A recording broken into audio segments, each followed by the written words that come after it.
Bonjour, collègues. Je vous prierai de prendre place. Good afternoon, colleagues. I would ask you to take your seats. It is a pleasure to welcome you back after our break of 2 weeks. And as you know, we are entering a more intense period of our study. We have 2 sittings this week, followed by 4 sittings with witnesses next week. And then in mid-September, we will be traveling for 3 weeks to cover the country and consult Canadians on the ground. I would like to welcome Mr. Dubé, who is here with us today for the first time today, since the beginning, and Mr. Saint-Marie, who will be, I think that Mr. Thériault will be sharing his time with Mr. Saint-Marie when we have reached the question period. Esteemed witnesses, we have Professor Aaron Leiphardt, who is joining us from San Diego via video conference. And we have Professor Benoît Pelletier, qui est très bien connu, évidemment. Who is very well known, obviously, here in Canada and in Quebec. So we will start with, if you would allow me, we will start with Professor Leiphardt. And I will give you a short summary of Professor Leiphardt and his academic pursuits, his work. Political scientist specializing in comparative politics, elections and voting systems, democratic institutions, and ethnicity and politics. He holds a PhD in political science from Yale University and is currently research professor emeritus of political science at the University of California, San Diego. Dr. Leiphardt served as president of the American Political Science Association from 1993 to 1996, and in 1999 published his well-known book, Patterns of Democracy. Dr. Leiphardt has won many notable awards in the field of political science and holds honorary doctorates from a number of universities, including the University of Leiden, Queen's University Belfast, and Ghent University, in addition to being an honorary fellow of Coventry University. And the way we proceed, Professor, is you as a witness will have 20 minutes to present to us, and then we'll go to Professor Pelletier for 20 minutes. And then we have 2 rounds of questions. Each member gets to ask one question in each round, and the question and answer period for each member lasts 5 minutes. So that includes the answer. The question and the answer would have to fit into 5 minutes. So without further ado, the floor is yours, Professor. And thank you for being here via video conference. Thank you very much, Mr. Chairman. I appreciate being here. I am actually speaking from San Francisco rather than San Diego, but I think that makes no difference to you. It is far away from Ottawa, and I very much appreciate, Mr. Chairman, being able to speak by teleconference to your committee. And it is a great honor for me to be invited to speak to your committee. I am very happy to share with you my findings and conclusions about the advantages of proportional representation, or PR, and of the kind of democracy that it creates. On a personal note, I have to confess that when I was a graduate student and a young instructor in the 1960s, many decades ago, I was an admirer of the British system of government and of its electoral system, first past the post, or FPTP. I think that's also what that electoral system is called in Canada, and I will keep referring to it as FPTP. But I have gradually come to the conclusion that proportional representation, or PR, is the better option. This has also been the trend among political scientists generally, and the empirical evidence is now overwhelmingly strong in support of this conclusion. PR is a crucial ingredient in what I have called consensus democracy, especially in combination with a parliamentary system of government. It tends to lead to a multi-party system, which in turn tends to lead to coalition cabinets and also parliaments that are stronger and cabinets that are less dominant than in majoritarian systems. In addition, it tends to be associated with a more cooperative system of interest groups. Typical examples of consensus democracy are Switzerland, Germany, Finland, and also New Zealand after the introduction of PR in 1996. These characteristics are in contrast with those of majoritarian democracies like Great Britain and also like New Zealand before New Zealand shifted to PR in 1996. These characteristics of majoritarianism are FPTP, two-party systems, one-party majority cabinets, cabinets that are dominant vis-à-vis their parliaments, and a more competitive interest group system. Consensus democracies aim to rule by broad consensus instead of narrow majorities.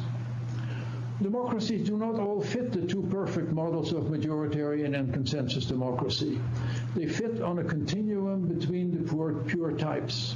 For instance, Canada is on the majoritarian side, but not in an extreme position. One reason is that Canada has occasionally had minority cabinets which deviate from the one-party majority ideal of majoritarian democracy. I need to add three footnotes at this point. One is that there is a second dimension of the difference between different types of democracy. The main contrast here is between unitary and centralized versus federal and decentralized systems. Canada is obviously an example of the latter. I don't need to say more on this subject because it is not related to the electoral system and hence not relevant to your discussions. In any case, I assume that Canada is not about to change its federal system. Second, as I have already indicated, the advantages of PR depend a great deal on its combination with a parliamentary system of government. Canada is fortunate in already having a parliamentary system. Political scientists are virtually unanimous in their dislike of presidential government, which has many serious weaknesses.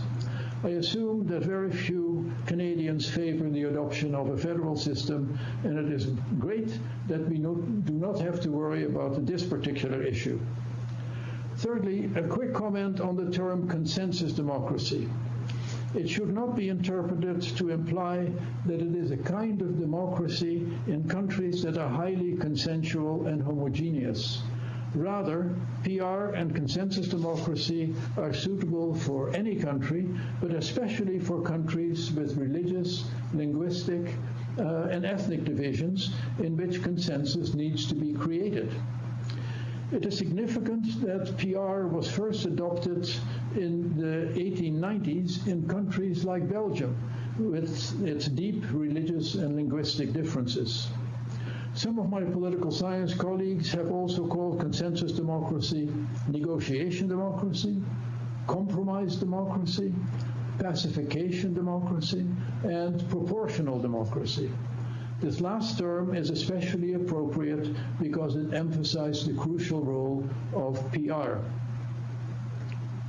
For a long time, the prevailing view was that PR might have slight advantages in terms of more accurate political representation and more accurate and faithful minority representation, but that FPTP and one-party cabinets had a much greater advantage of effective government.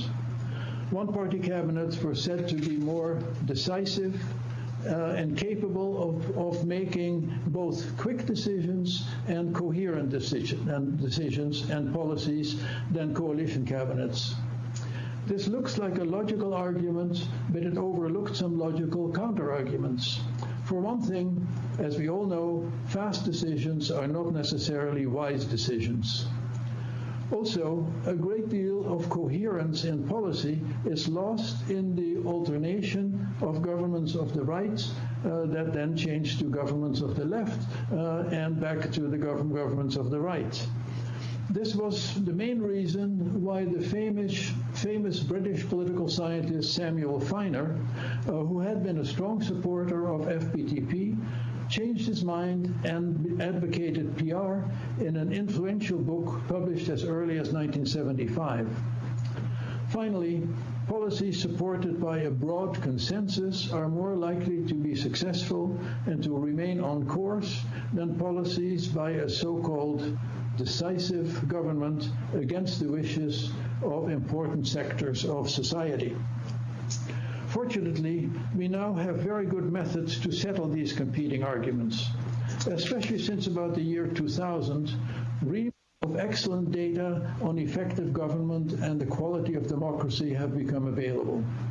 I have relied on official government sources, international organizations like the United Nations and the Interparliamentary Union, the Economist Intelligence Unit, and the Worldwide Governance Project, which is led by experts at the World Bank and the Brookings Institution.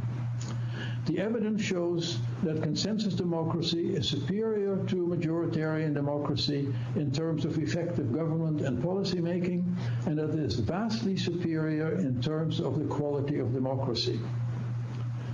In order to emphasize how strong this evidence is, I'd like to make several points about the findings in my book, Patterns of Democracy, which was first published in 1999, but the second and updated edition I published in 2012. So it is the evidence from that 2012 edition of my book that I present here.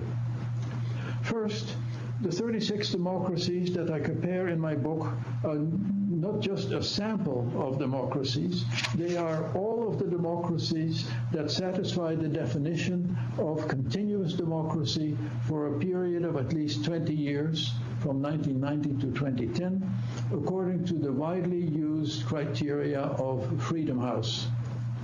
Second, I test both effective government and democratic quality in terms of not just a few indicators, but a wide variety of indicators. For effective government, I look at performance with regard to such basic and obvious measures as economic growth, inflation, unemployment, and budget balance. Also, the general worldwide governance measures of government effectiveness, regulatory quality, the rule of law, and control of corruption. For measuring the quality of democracy, I look at voter turnout, women's representation in parliaments and in cabinets, gender inequality, economic inequality, and survey responses with regard to satisfaction with democracy. Also, the overall democracy index composed by the Economist Intelligence Unit, in addition to the separate categories that make up this index, like the quality of the electoral process, political participation, and civil liberties. Third, I find positive correlations between consensus democracy and effective government with regard to 16 of my 17 indicators. They are so strong as to be statistically significant for 9 of the measures. For democratic quality, I have 19 indicators, and without exception, all of these show that consensus democracy works better. Moreover, all 19 correlations are very strong and statistically significant. Fourth, a legitimate question is, could this good performance of consensus democracy be caused by other factors instead of by consensus democracy? There are, in fact, 2 such factors that affect both effective government and democratic quality. These are the level of economic development and population size. Richer countries tend to do better than less well-to-do countries, and small countries, that is, less populous countries, tend to do better than large countries. But these factors can be controlled for in the statistical analysis, and the results that I have reported already control for them. This means that the positive correlations remain strong even after the effects of economic development and population size have been taken into consideration. Let me turn to three specific issues with regard to the possible introduction of PR in Canada.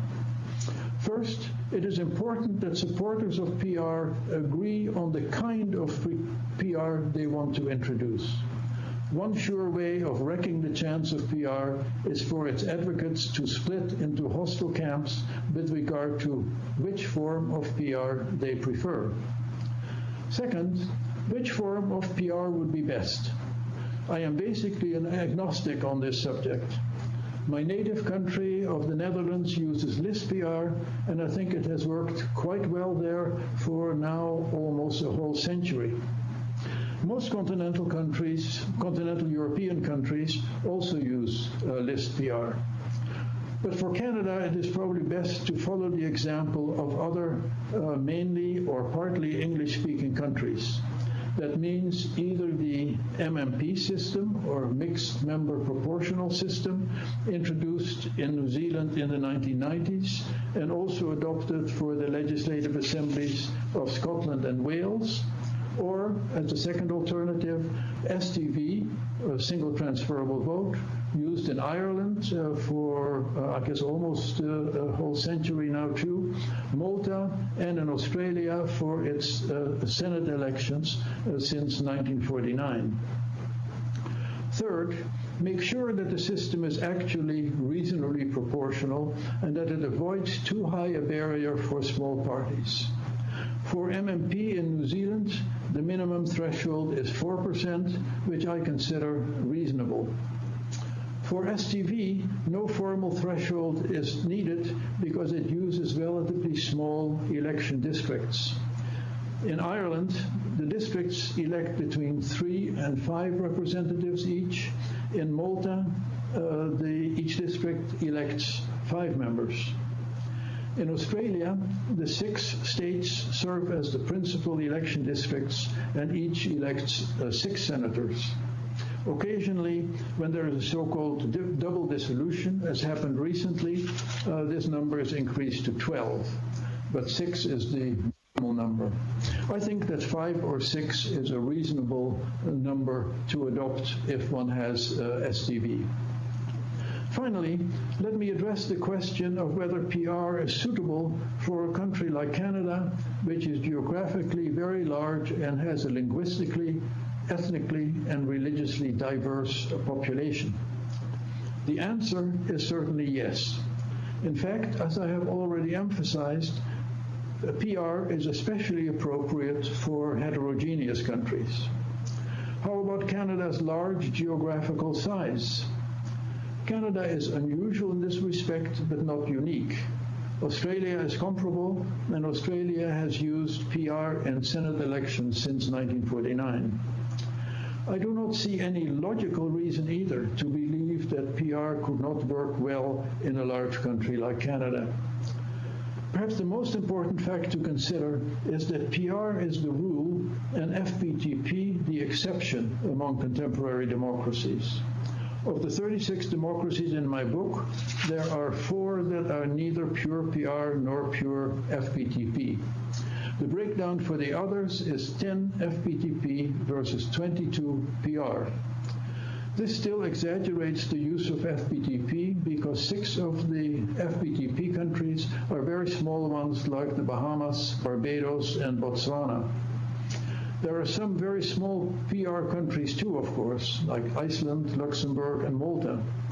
Excluding all of these tiny countries, the breakdown becomes 4 FPTP, namely Canada, United States, United Kingdom, and India, versus 19 PR. So the breakdown is 4 FPTP, 19 PR. However one counts, PR has the clear majority. In addition, and really finally, I think that it is significant that in these 4 FPTP countries, there are important organizations that strongly advocate a shift to PR. In sharp contrast, There are no similar organizations advocating FPTP in any of the PR countries. I thank you for your kind attention. Thank you very much, Professor Leiphart, and thank you so much for adapting your framework to the Canadian experience.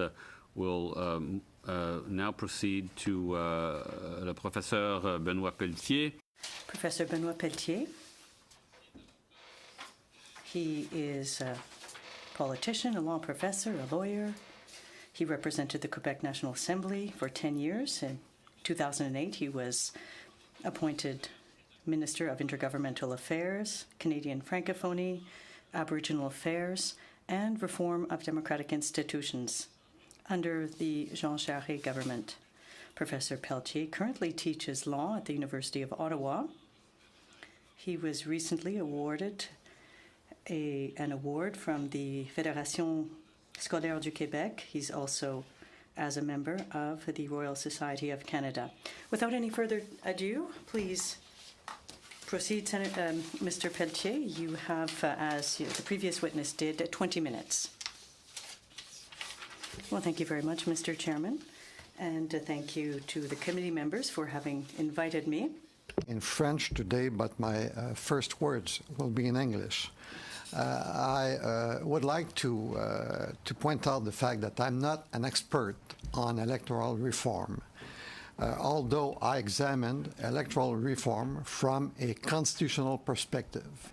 So what I did is I tried to see how far Parliament could go without a constitutional amendment with regards to electoral reform in Canada. So my perspective is that of a constitutional expert on electoral reform, not that of an expert on electoral reform per se. This being said, I have been minister for the reform of democratic institutions in Quebec from 2005 to 2008. And in particular from 2005 and 2007, because it really is the period of time during which electoral reform was the most debated in Quebec. And this being said, I would like to mention the contribution that had, at the time, one of your MPs, also a member of this committee, Luc Thériault, who was at that time critic for the official opposition when I was on the other side of the National Assembly, of the House. I have prepared a synopsis of my presentation, which I think has been distributed to you, which I hope it has. Yes, it has. And I did it in both official languages, in French and English. So I will be making my presentation in French, but the English-speaking members of this committee will be able to follow most of my presentation through the English version of my synopsis. So let me start the formal presentation. J'ai examiné, Monsieur le Président. Mr. Speaker, as part of my analysis, I examined a number of constitutional provisions. And I mention them here today because the ones I want to address are the constitutional provisions which are the most important to my mind as regards the extent to which the Parliament of Canada can undertake electoral reform without constitutional change. Among others, I looked at Section 37 of the Constitution Act of 1867, which deals with the constitution of the House of Commons, Section 40 on electoral districts, Section 41 on continuance of existing election laws, Section 51 on readjustment of representation, 51A on the right of a province to a number of members in the House of Commons not less than the number of senators it has, 52 on an increase in the number of members of the House of Commons. So that covers the Constitution Act of 1867. Now, the Constitution Act of 1982 I took a look at Section 3, which deals with the right to vote. Paragraph 52.2, which provides a definition of the Constitution of Canada, which is not exhaustive, and I'll get back to that a little later, but I would point out it doesn't mention the Elections Act, and that needs to be stated from the outset. I also covered Part 5, the procedure for amending the Constitution. And that, of course, also is under the Constitution Act of 1982. In particular, I looked specifically at Section 41A, governing the office of the Queen and the Governor-General. That can only be amended unanimously, the federal government and the provinces. Section 41B, the right of a province to a number of members in the House of Commons, not less than the number of senators it has, that too requires unanimity to be changed. 42(1)A, the principle of proportionate representation of the provinces in the House of Commons. It's the 750 principle. So the Senate only has a veto lasting 180 days. And we also need the buy-in of 50% of the population's 7 provinces. Section 44, which attributes power to Parliament to exclusively make laws amending the Constitution of Canada. But those changes or amendments must be in relation to the executive government of Canada, or the Senate and the House of Commons, and there are some significant exceptions that apply under Section 44. But what's interesting to note is that the Parliament can amend the Constitution on its own. Now, as regards the subjects I've just mentioned, it can amend the executive component of government, but subject to Section 41 and 42, which I have also just mentioned, which in both cases and respectively require unanimity and the 750 principle. I also took a look at jurisprudence. There are a number of cases. I've identified some of the most pertinent ones: Figueroa versus Canada, the reference on Senate reform, Ontario, the Attorney General versus OPSEU, the Initiative and Referendum Act, initiative from the Privy Council, and the reference on the secession of Quebec. And in light of everything that I read, Mr. Chairman, my analysis leads me to this. I believe that in the eyes of the Supreme Court of Canada, the first-past-the-post system is constitutional, despite its shortcomings. The current system is conform to the Canadian Constitution, although it has weaknesses, as we all know. Deuxièmement, c'est toujours... Secondly, and again, as regards the Supreme Court, the Constitution does not require any specific democratic system and does not require this to remain unchanged. So the Supreme Court has opened its view to change and has stated that one specific system is not required.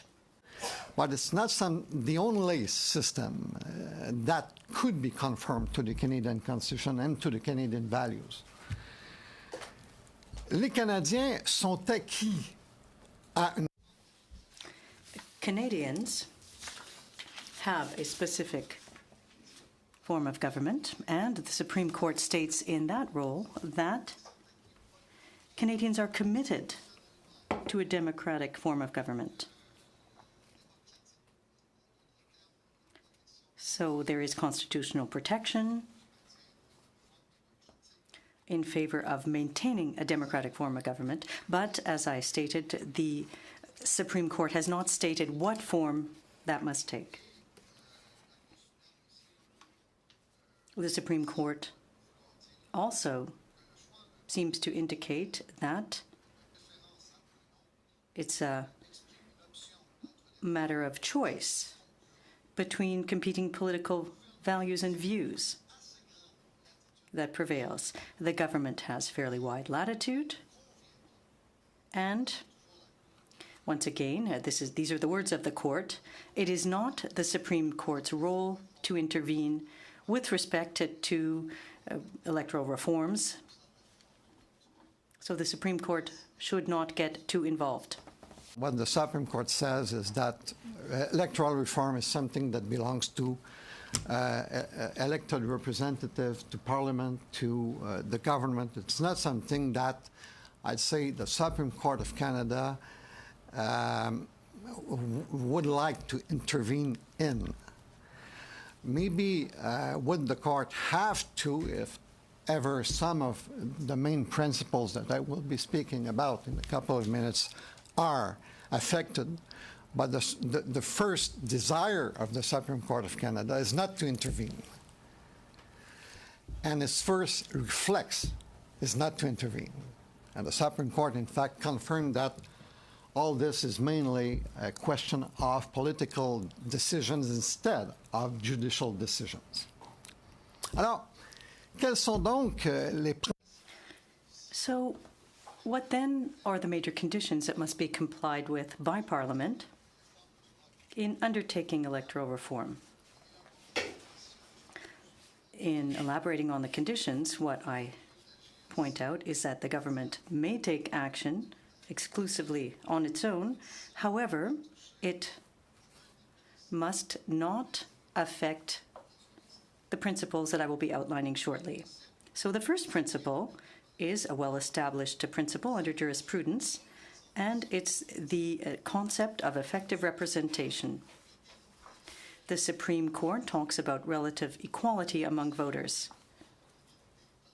It's not a total or perfect equality, but there must be relative equality with respect to the weight of each vote. In Canada. Now, this concept of effective representation, if it were to be affected or sidestepped, the Supreme Court would intervene. Of relative equality is respected. The Supreme Court of Canada is not interested in intervening. Le deuxième principe, c'est que the second principle is that any change must not change the office of the Queen or the Governor-General of Canada. As I stated earlier, that office, those offices rather, are covered under the procedures requiring unanimity. An electoral reform that does not affect the office of the Queen or that of the Governor-General, the answer is yes. The main functions of the Governor-General and the Queen have to be respected if ever there is an electoral reform, whatever it is, in Canada. Et le Parlement ne peut pas... The Parliament does not have the right to affect the right of a province to a number of members of the House of Commons, not less than the...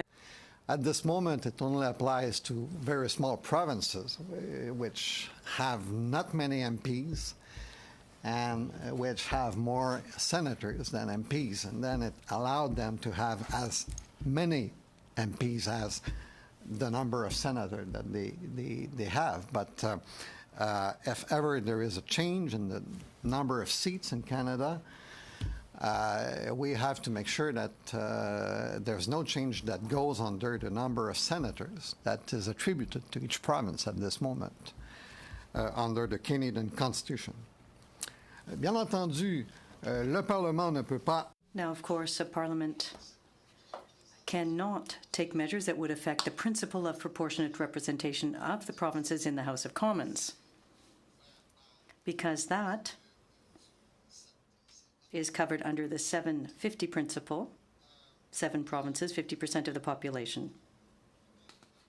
And moving on to something more delicate, which comes from jurisprudence.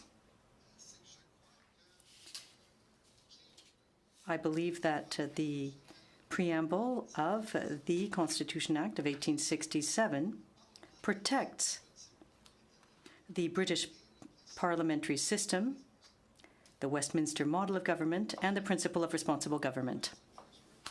We find from the Supreme Court of Canada that says that the preamble to the Act of 1867 entrenches or protects the Westminster model of government, and entrenches and protects the principle of responsible government. So here the question is, how far does that go?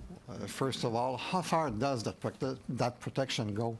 I cannot say, to be frank, and no one could say. It would be the Supreme Court of Canada itself. It would be that court to specify what it really means eventually, if ever there's a litigation or a problem or reference on this subject. Et donc la première question. So the first question is just how far this protection from the preamble, but which is not explicit but implicit, goes. We want a constitution that is based on the same principles as the Constitution of the United Kingdom. So the jurisprudence took that affirmation and found in that affirmation some kind of protection for the Westminster model of government and responsible government. Alors la première question, c'est jusqu'où ça va? So the first question is just how far that goes, that statement from the courts. And the second is, what is the Westminster model all about? What is its content? Alors, sans, et là, il y a un risque à vous. And now, of course, here there's a risk of trying to define a concept like that, but I would say that it seems to me there are a number of concepts that make up the Westminster model of government. And the first is that the executive powers are officially bestowed upon the head of government and concentrated in the hands of the leader of the government. The second principle is that these executive powers are exercised in practice by the Prime Minister and ministers.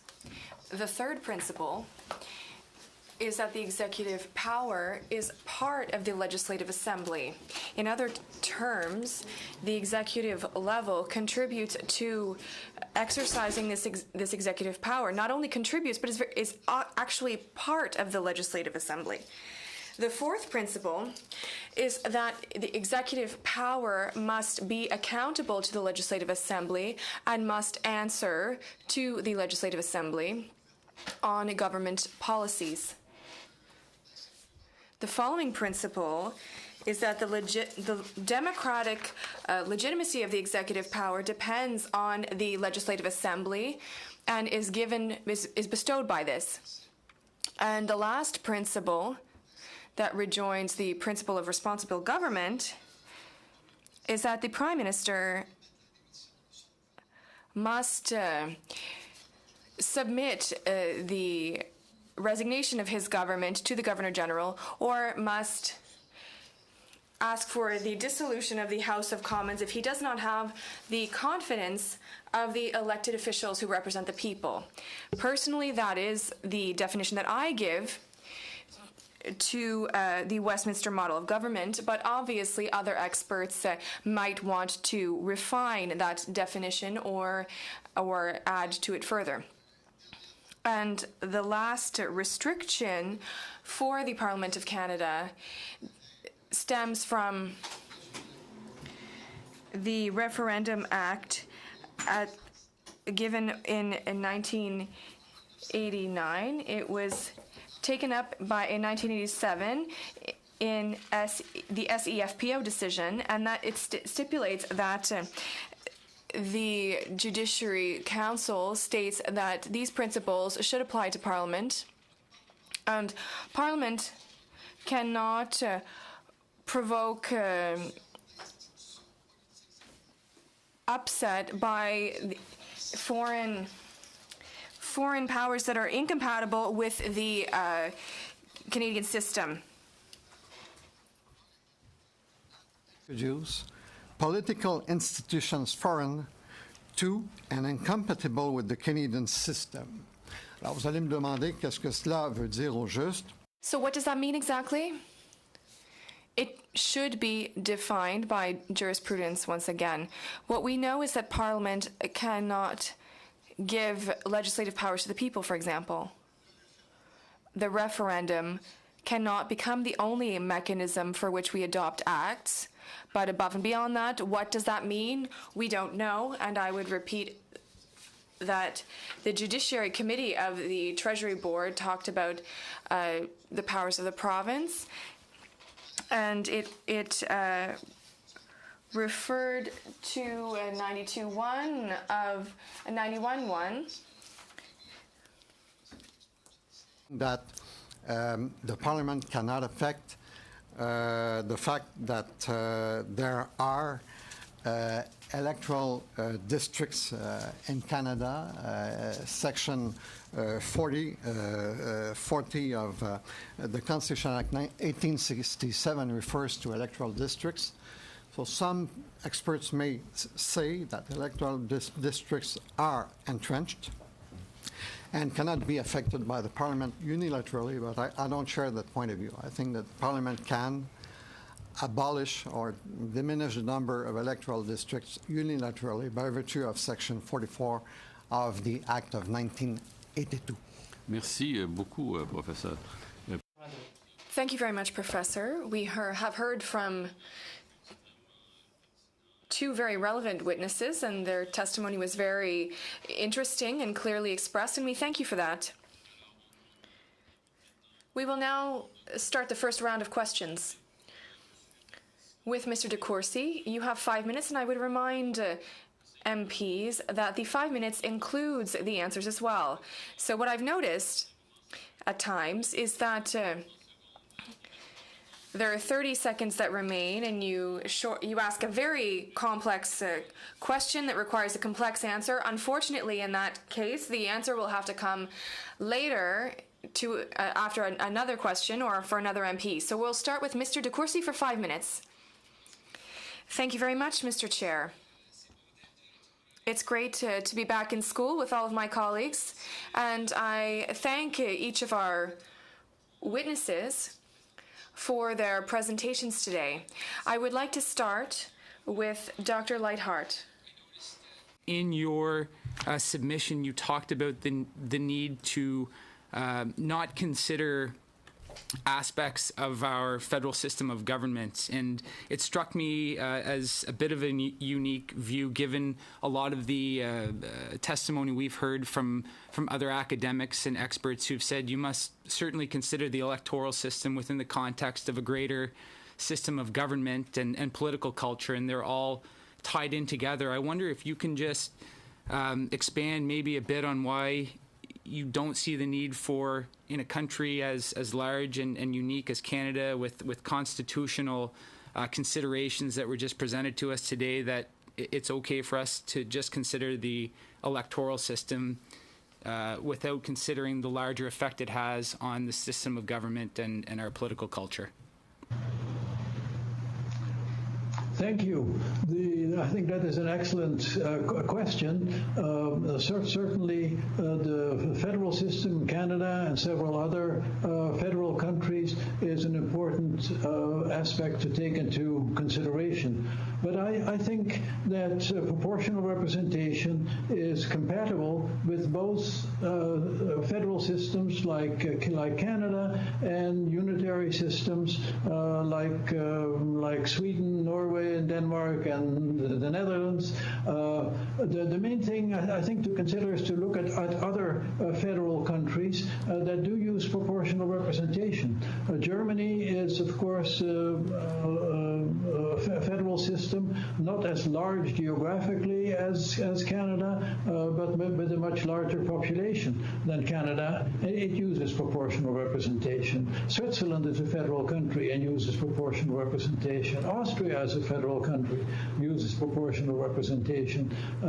I've mentioned Australia already as an example, both a vast country, not a very large population, much less than Canada. It uses proportional representations for Senate elections. So I think these two factors really can be considered separately, and I see no reason why a federal country cannot do well with PR.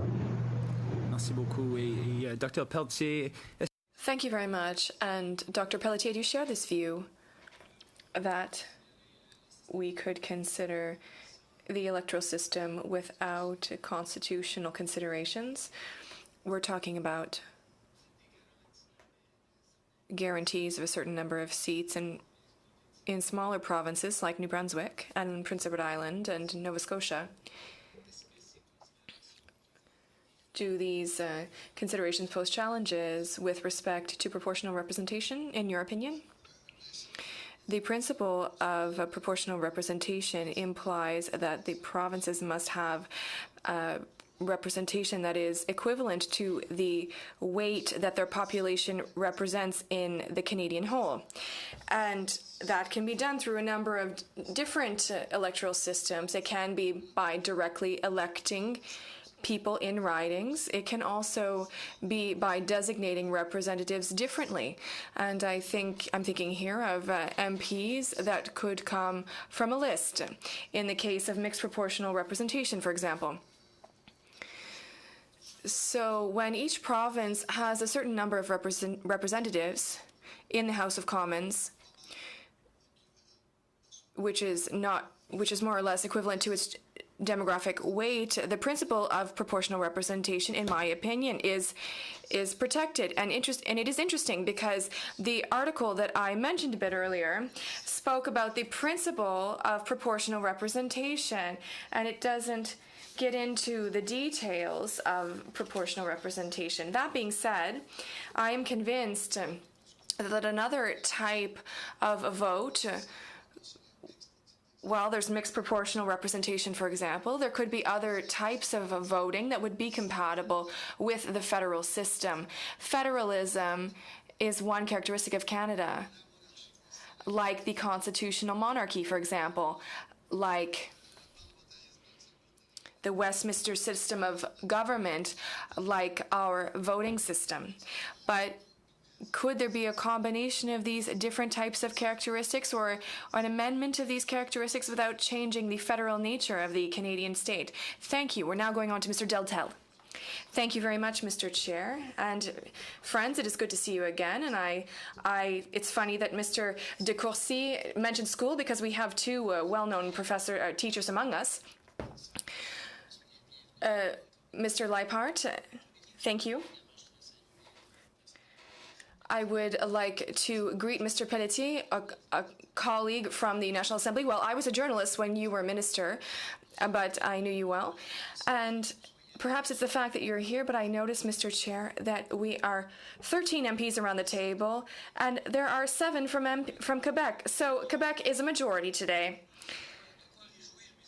And my bloc colleagues are rejoicing.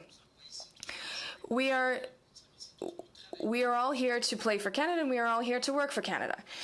Mr. Pelletier, well, perhaps my bloc colleagues will share a few thoughts later, but Mr. Pelletier, I would like to share your experience with us. You studied a lot, you are a lawyer, you are a constitutional expert, and you are part of those rare political experts who have practiced what they preached. So you have been a professor, but you've also been a stakeholder, so you can weigh the two roles. There are not many people in your shoes. Well, there's another that we know well, the current Minister of Global Affairs, the Honorable Stéphane Dion, and I may refer to him later in the day. Mr. Pelletier, I would like to ask you a question directly.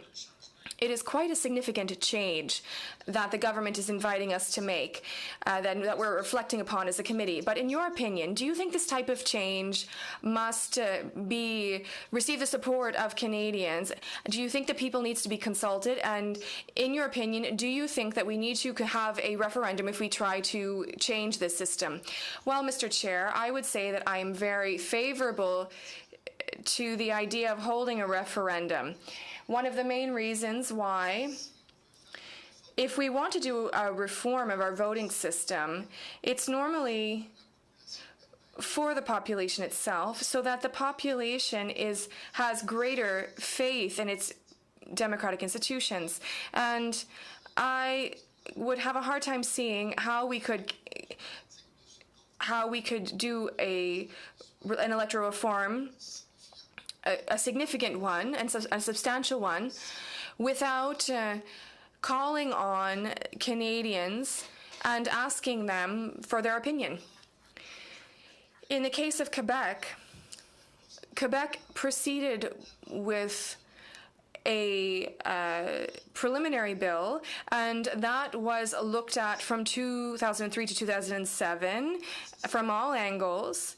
And this was before the bill was tabled. And I can tell you that personally, even when I was a minister, I was supportive of holding a referendum in Quebec on the issue if the process had gone further, which was not the case.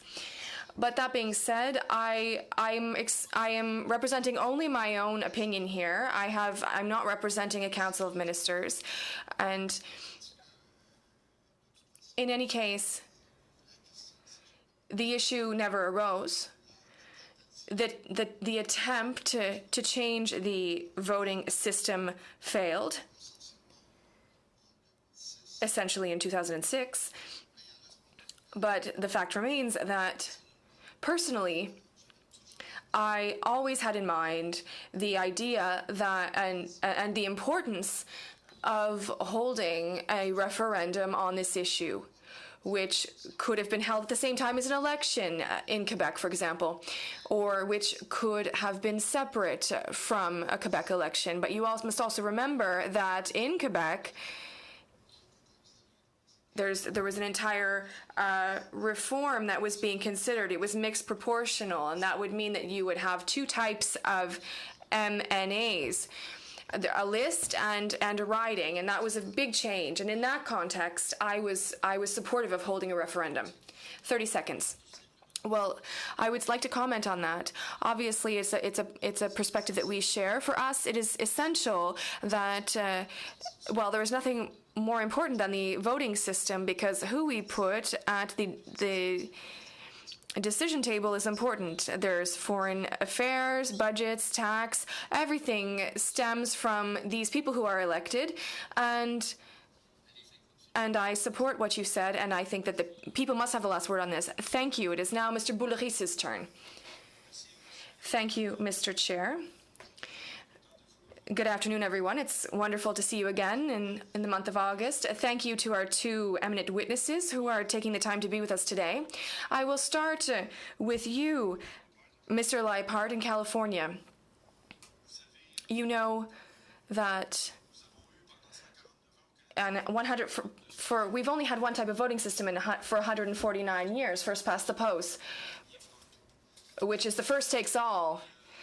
And this creates significant distortions. We saw it here. The last two governments were elected with under 40% of votes, but over 50% of the seats. At the last elections in the UK, Scotland voted nearly 50% for the Nationalist Party, which obtained 95% of the seats, which causes a serious problem for the Labour or Conservative or the Democratic Party in Scotland. Like we have representation problems here for Conservative supporters in Toronto, Montreal, or elsewhere. In your opinion, how do you think that this PR system could correct these distortions and allow for a more fair representation of our voters?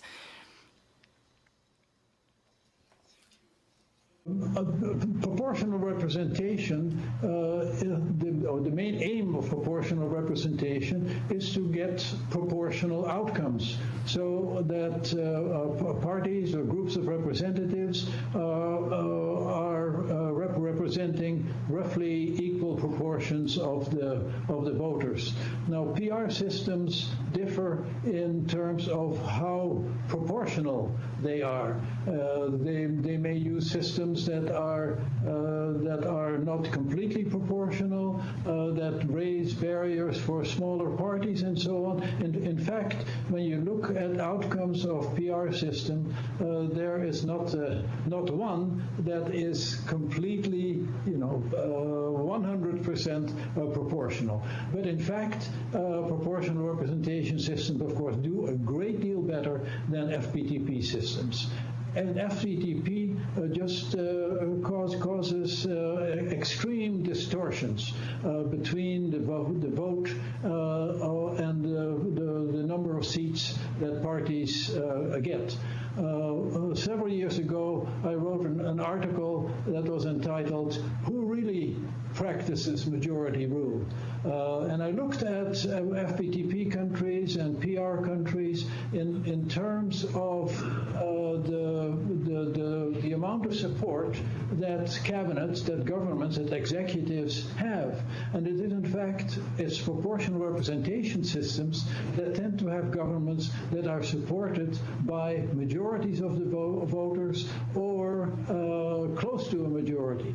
Whereas in the examples that you mentioned, FPTP countries, the winning party often wins with only between 30 and 40% of the vote, and in fact, that is not a majoritarian outcome. Oui, merci, Monsieur Leppard.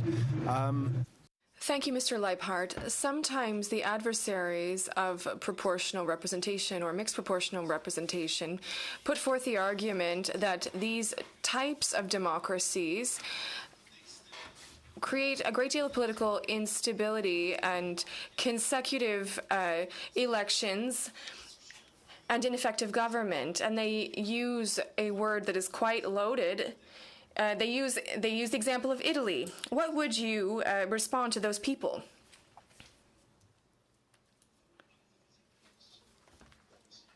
An argument that is very frequently used.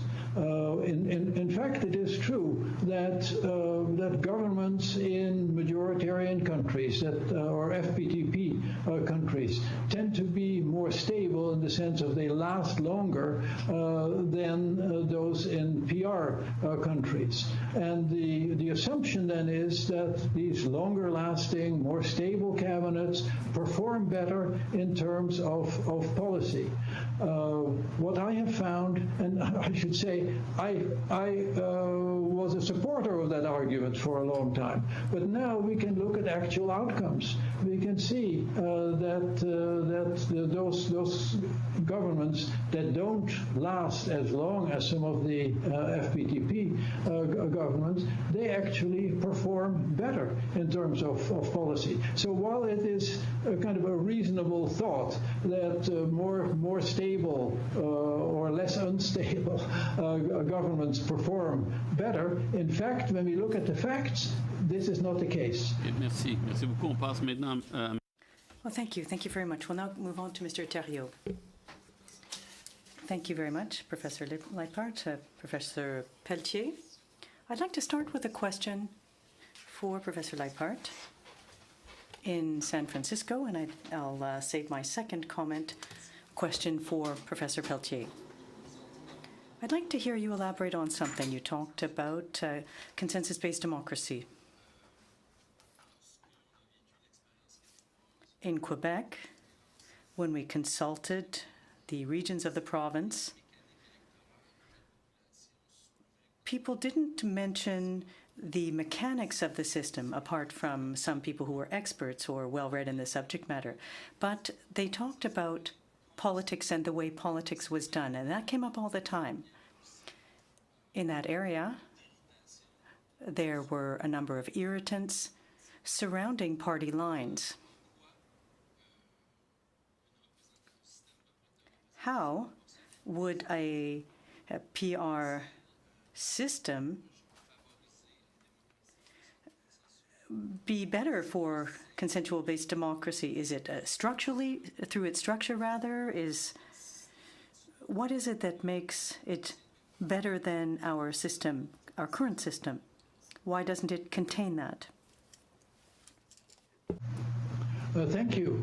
I think that the way proportional representation and coalition governments and these kinds of aspects of consensus democracy work better because there is more negotiation, there is more compromise, and therefore it builds a stronger consensus.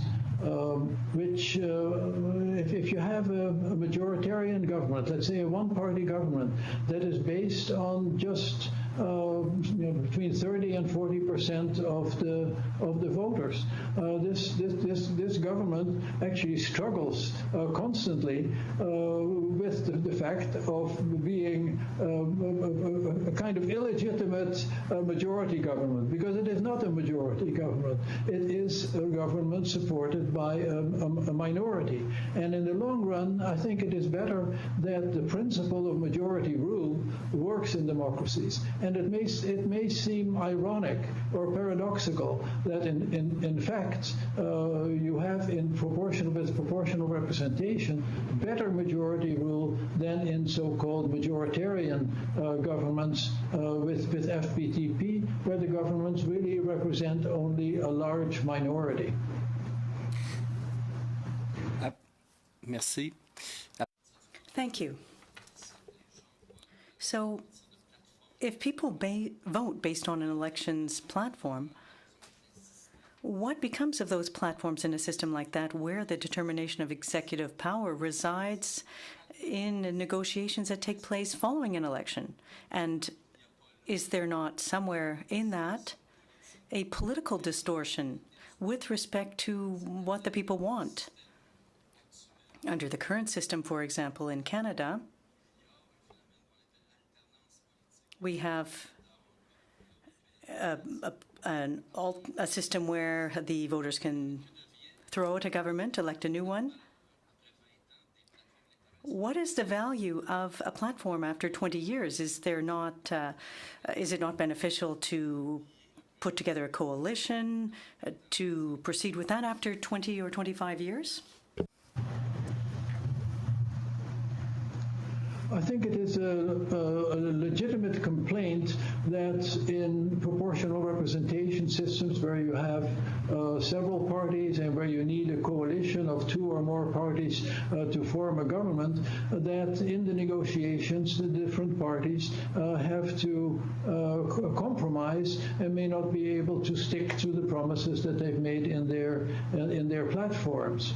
But I think these are the people that negotiate are elected by the people. They try to be as faithful as possible to the promises that they've made. But as minority parties, they are, of course, aware that they may not be able to have entirely their way. What should also be pointed out is that in mature multi-party systems, I'm thinking of, for instance, Germany, it is often clear prior to the election which parties are going to work together in a government. Thank you. So that in the last election, there was clarity for the voters that if they voted for one party, they in fact voted for its coalition with other parties. Thank you. We'll go to Ms. May now. Thank you. And Professor Lippert, everyone around this table knows how enormously I respect your work. I've been talking about it for months and so grateful that you're here. So, dank u wel. I'm wanting to ask you very specific questions that have come to me from Twitter. But before I do that, it occurs to me that my colleagues in the Conservative Party generally ask every witness about what they think about referenda. To save them the trouble, I wonder if you have any thoughts on that. This tends to come up quite a lot in our committee discussions. Thank you. I live in a state in the United States, California, which is really a hotbed of referendums. We are going to have in beginning of November, I don't know how many state referendums and local referendums, but I think it's something like 20 or 25. And I think I've become really quite skeptical about what referendums. With regard to the specific issue of proportional representation, one thing that I would point out is that 150 years ago, there was not a single country that had PR. It was adopted by very many countries since then. And obviously, with today, proportional representation being the most widely used, it was adopted without a referendum by almost all of these countries. I don't know. I think there are a few exceptions. I think Switzerland is one, but of course, Switzerland is a very referendum addicted country. So almost everything is done by referendum in Switzerland. I have observed a lot of referendums generally on many different issues, especially since I've lived in California for many decades now. I am skeptical because outcomes of referendums are often highly volatile and unpredictable. They often involve a lot of emotionalism, demagoguery, and outright lies. And I'm especially appalled at outcomes of referendums like the recent Brexit referendum in Britain, which shows how much damage a referendum can do. And I think Brexit has been a disaster for Britain, it has been a disaster for Europe, and it's been a disaster for the whole world. So my opinion is, if one can avoid a referendum, please avoid a referendum. Donkeyville even more. Okay, I want to ask a question from a Twitter. I don't know if I'm sure you know Twitter in California. We're being watched live stream. Canadians are watching you from coast to coast. Matt Risser from Halifax wants to ask this: what, in your view, Professor, is the most beneficial, statistically significant outcome you have found that correlates with proportional representation? I think the most significant and strongest correlations are with the quality of democracy. I use, as I said, a whole series of indicators of democratic quality. On all of those, proportional representation works not only slightly better, but a whole lot better. So there's just simply no comparison between PR and FPTP in that respect. What is also important, however, is that it works better for effective government, and that has long been the argument against PR. Many advocates of FPTP would say, yes, of course, it's PR is the more democratic option, but we should worry about other things than just the quality of democracy. We have to worry about effective government.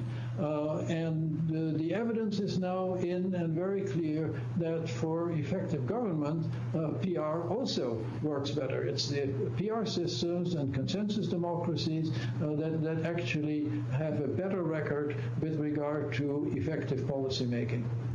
Professor Leipert, having read your book and looked at your research, I'm struck by how much work goes into being able to make a summary statement such as the one you just made. I mean, you must have a really large team to study empirically the results of 36 democracies over as long a time span as you looked from the end of the Second World War to now. This is just a very pragmatic question that occurs to me. How does one have the confidence to say this isn't an opinion, this is the fact? We'll have to save that answer for another opportunity. We're at 5 minutes, but we look forward to the answer.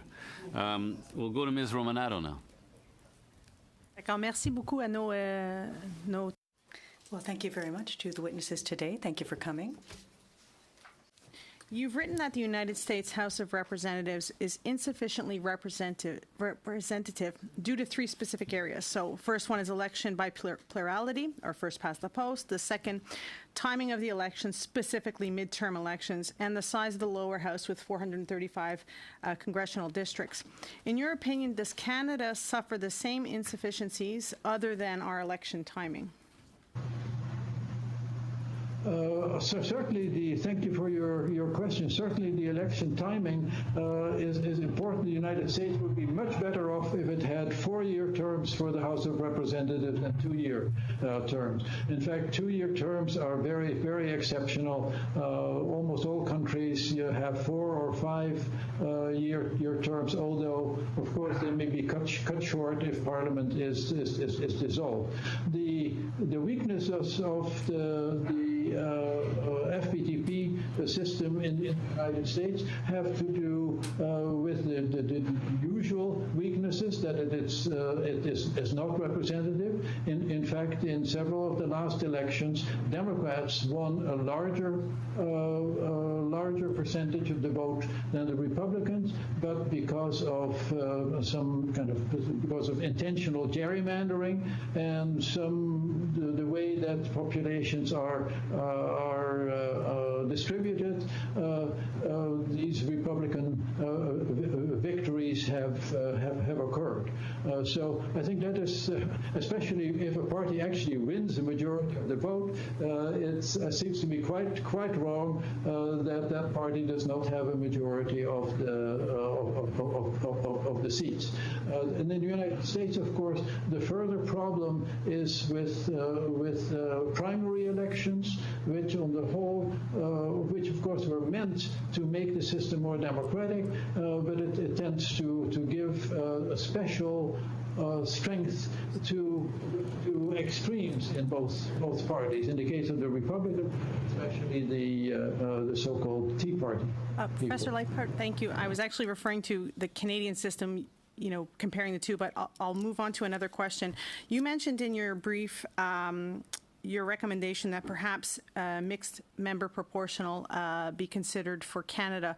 And given that Canadians are very close to their members of Parliament, or would like to be very close to their members of Parliament, can you elaborate on what you think would be outcomes in terms from citizen satisfaction, having that dual or two-tiered system of members of Parliament here in Canada? I think that has been a question that has been raised with regard to the German system and also to the New Zealand system. You do obviously have two classes of members of Parliament, ones that are elected in a particular district and ones that are elected from a list, but who obviously also live in particular districts, and I think that is well known to the voters.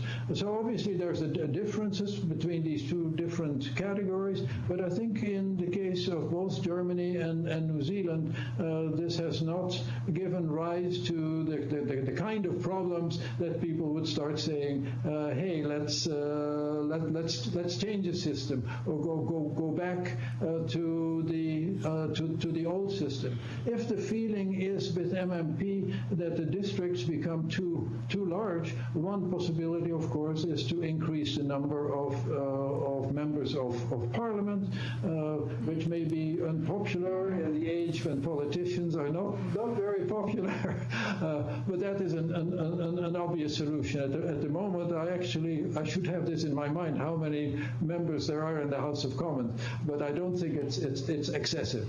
Well, actually, we have 338, and we just added 30 in the last Parliament due to changes to the EDAs and ridings based on the last census. So, and there was some pushback from Canadians saying that we're already, top heavy, I guess, is what we'll call it. So the idea that mixed member proportion system might actually increase the number of MPs, I'm not sure how Canadians would feel about that, quite honestly. Do I have a few more 10 seconds? seconds. Okay, I'll save my 10 seconds for next time. Thank you. Thank you. Merci. We'll go to Mr. Reid. Thank you. My questions will be for Professor Leipart.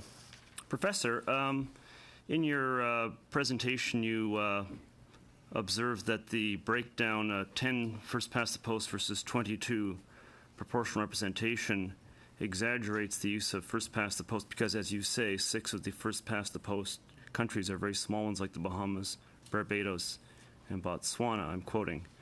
I would respectfully submit to you that given that 2 of the countries are the United States and India, that we have the second and third most populous states in the world using first past the post. And while I am no particular defender of first past the post, I think this simply represents first past the post as being a more marginal system than in fact is the case when the largest democracy in the world and the second largest democracy in the world both use it.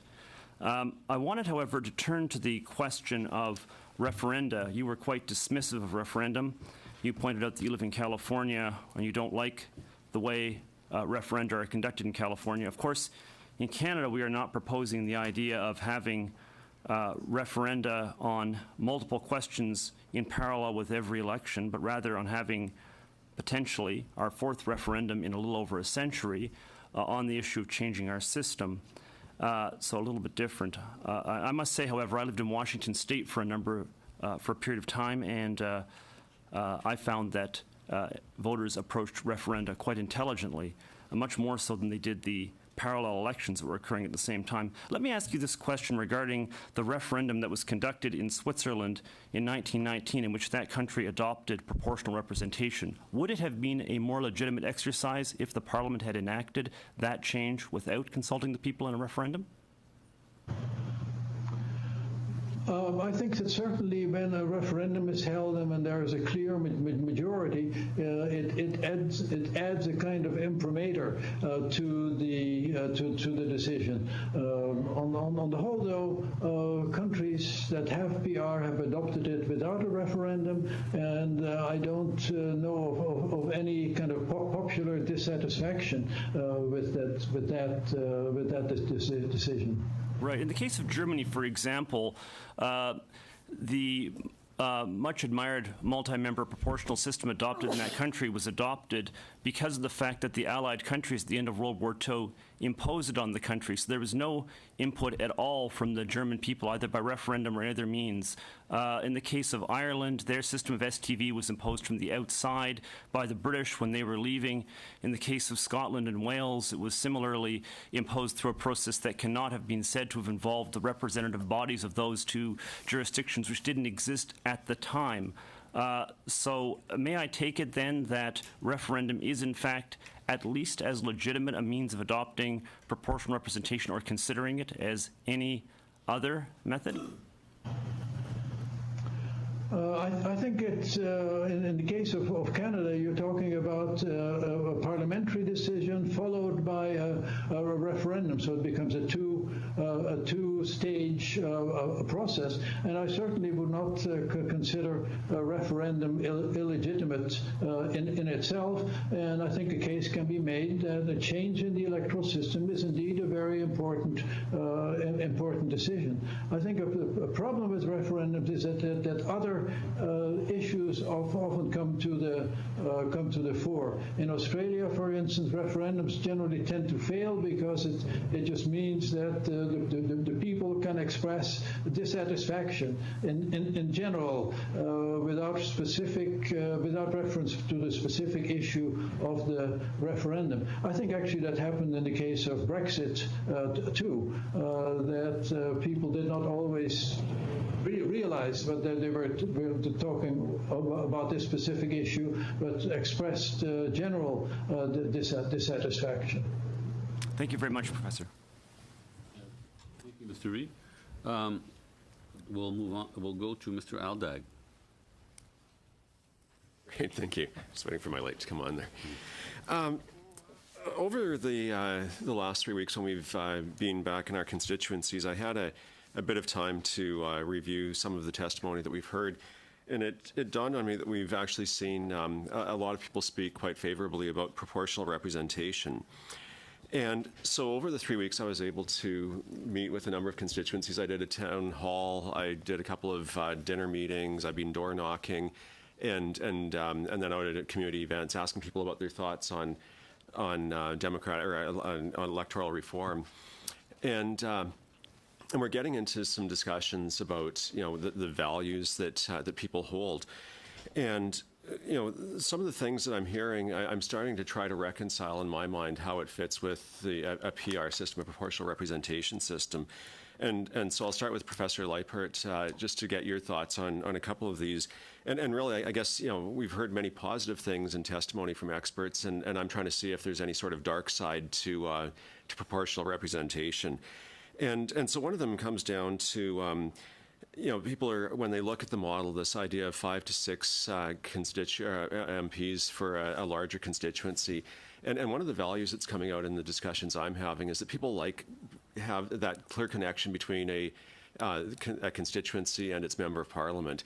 I've had people on the doorstep say to me, John, I like it that if your government is doing something good, I can go to you and tell you, but also if you're messing up, I have somebody to go to clearly and to hold it to account.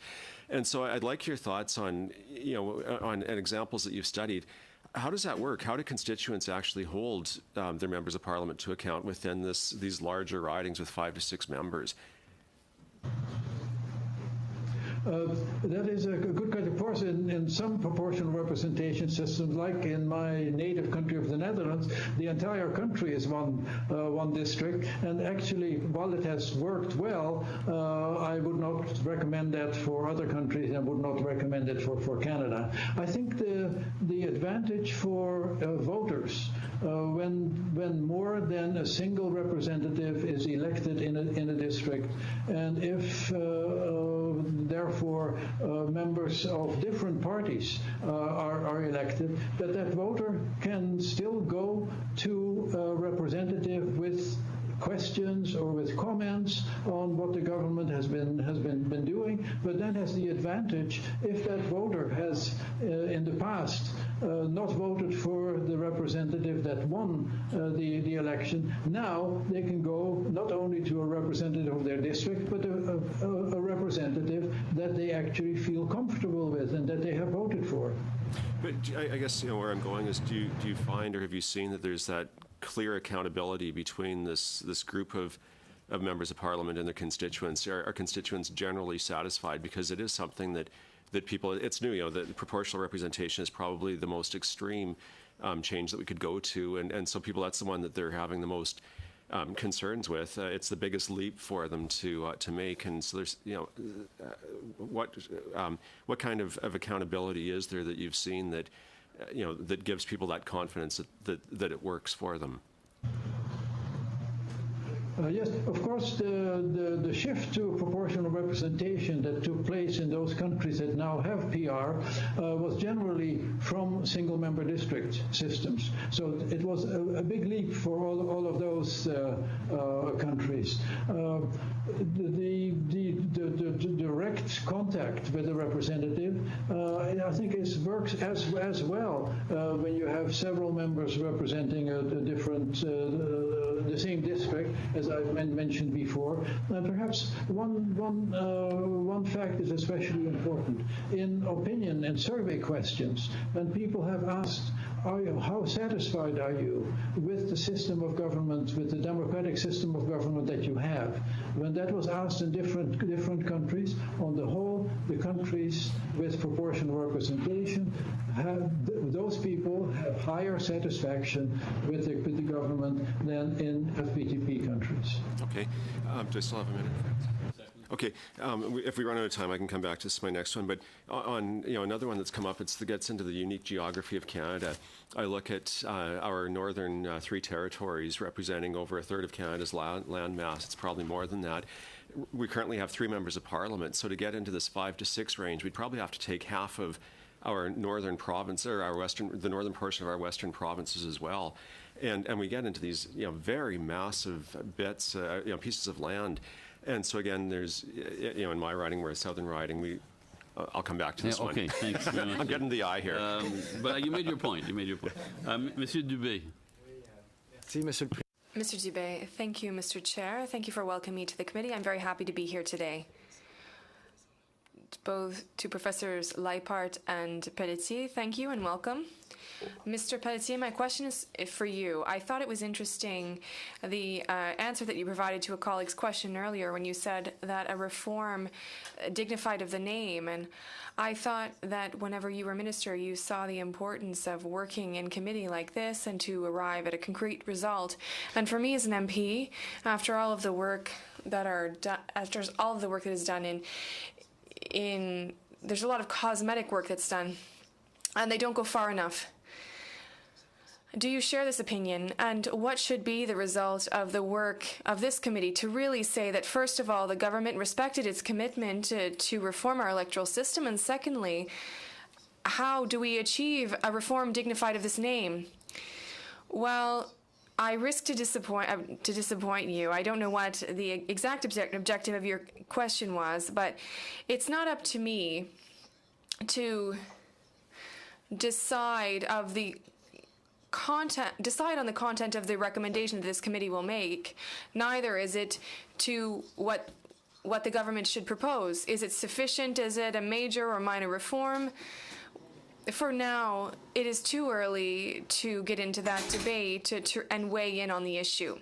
That being said, what I know is that when you change the electoral system significantly, what we hear normally, and that's normally what's understood by the word reform, when you change the voting system significantly, you change the political culture of a country.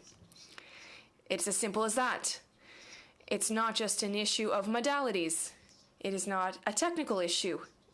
It is also a cultural issue. And it is an issue of values. System is choosing the values that we as a country want to emphasize. So what are the values that we value the best, the most? And this is one of the... If you'll excuse me, my time is limited. Yes, go ahead.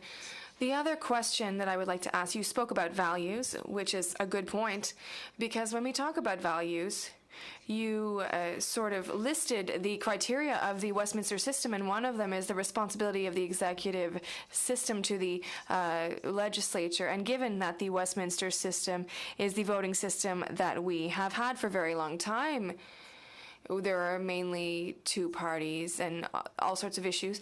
Do you believe that with a proportional system, for example, that we would better fulfill the need to have an executive level that is responsible to the legislature and to the MPs that compose it? I would perhaps paint the picture differently. I think that we can have a mixed proportional system while still having a government that participates in legislative action, which is accountable to the legislature, and which has political legitimacy that depends on the assembly. So there can be a system where MPs are chosen both by a direct vote by voters in ridings, and they can be chosen from a list. You could have that system, but nevertheless, there needs to be an executive level which is responsible to the National Assembly. There is nothing incompatible in that, of course.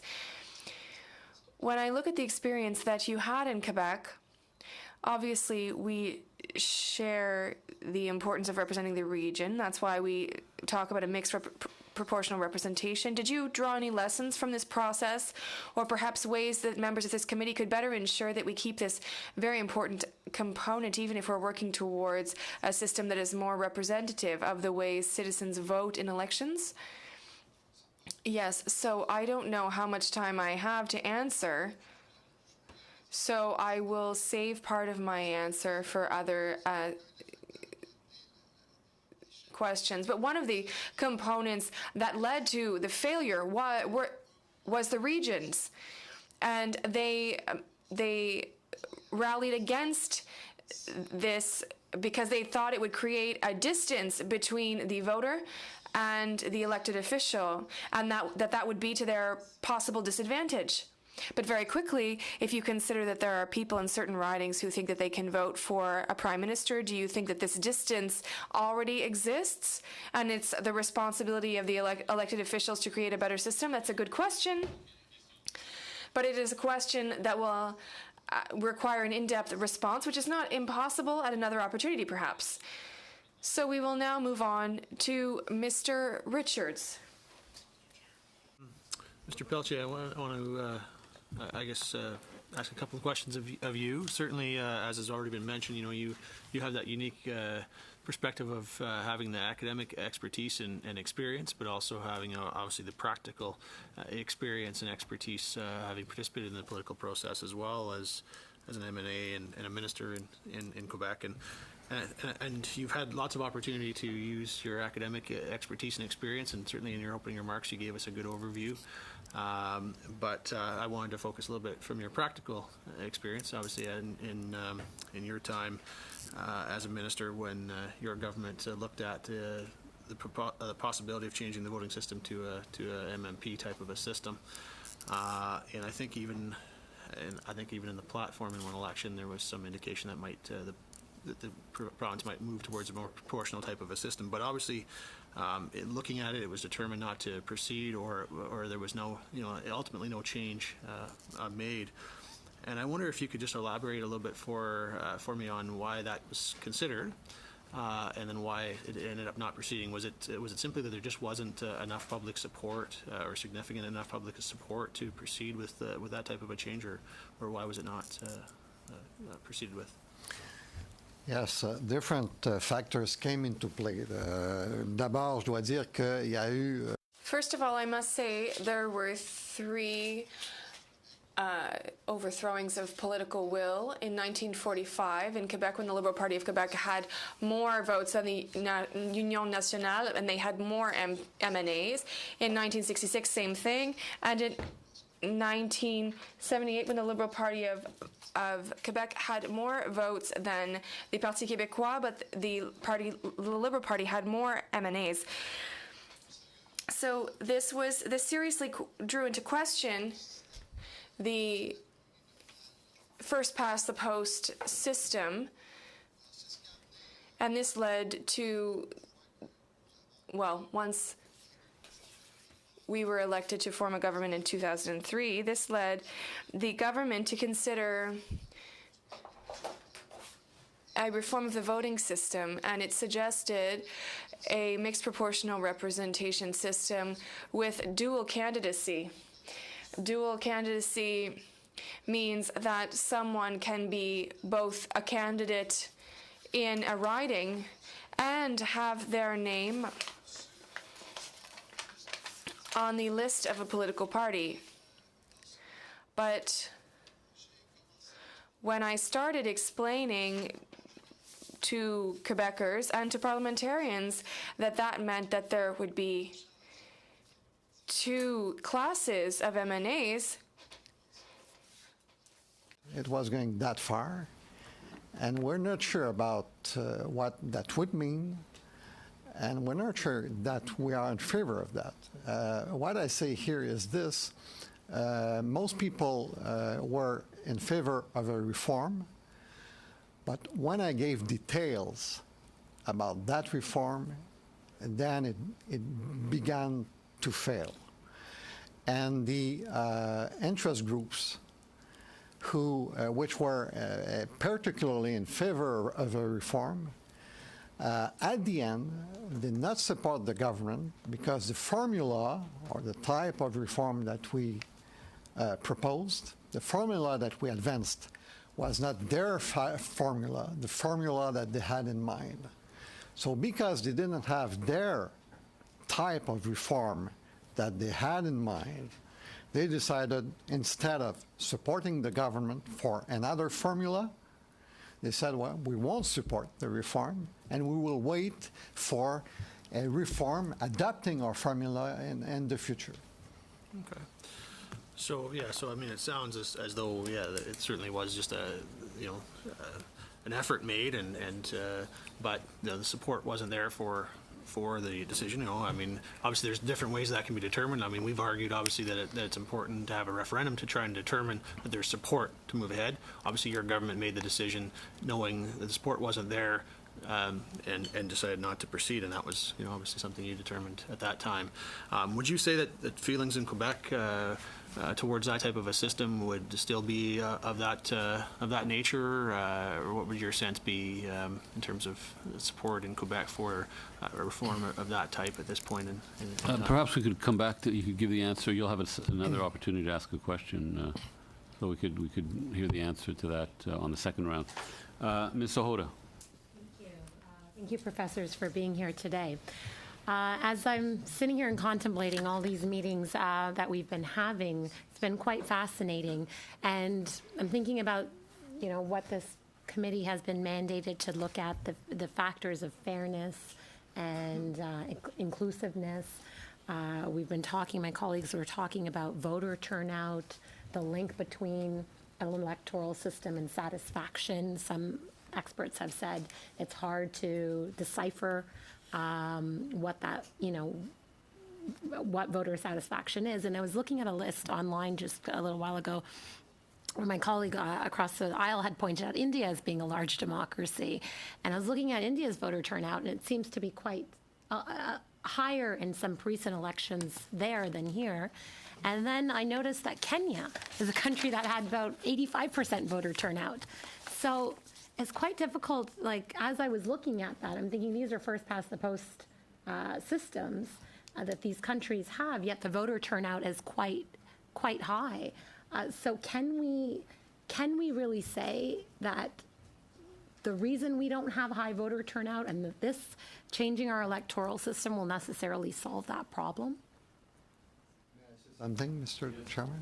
I could tell you that in the case of Quebec, when we started, we had different studies showing that an electoral reform would not change the turnout at elections. Mm-hmm. So that was not something that we could take for granted. In other words, the turnout would almost be the same.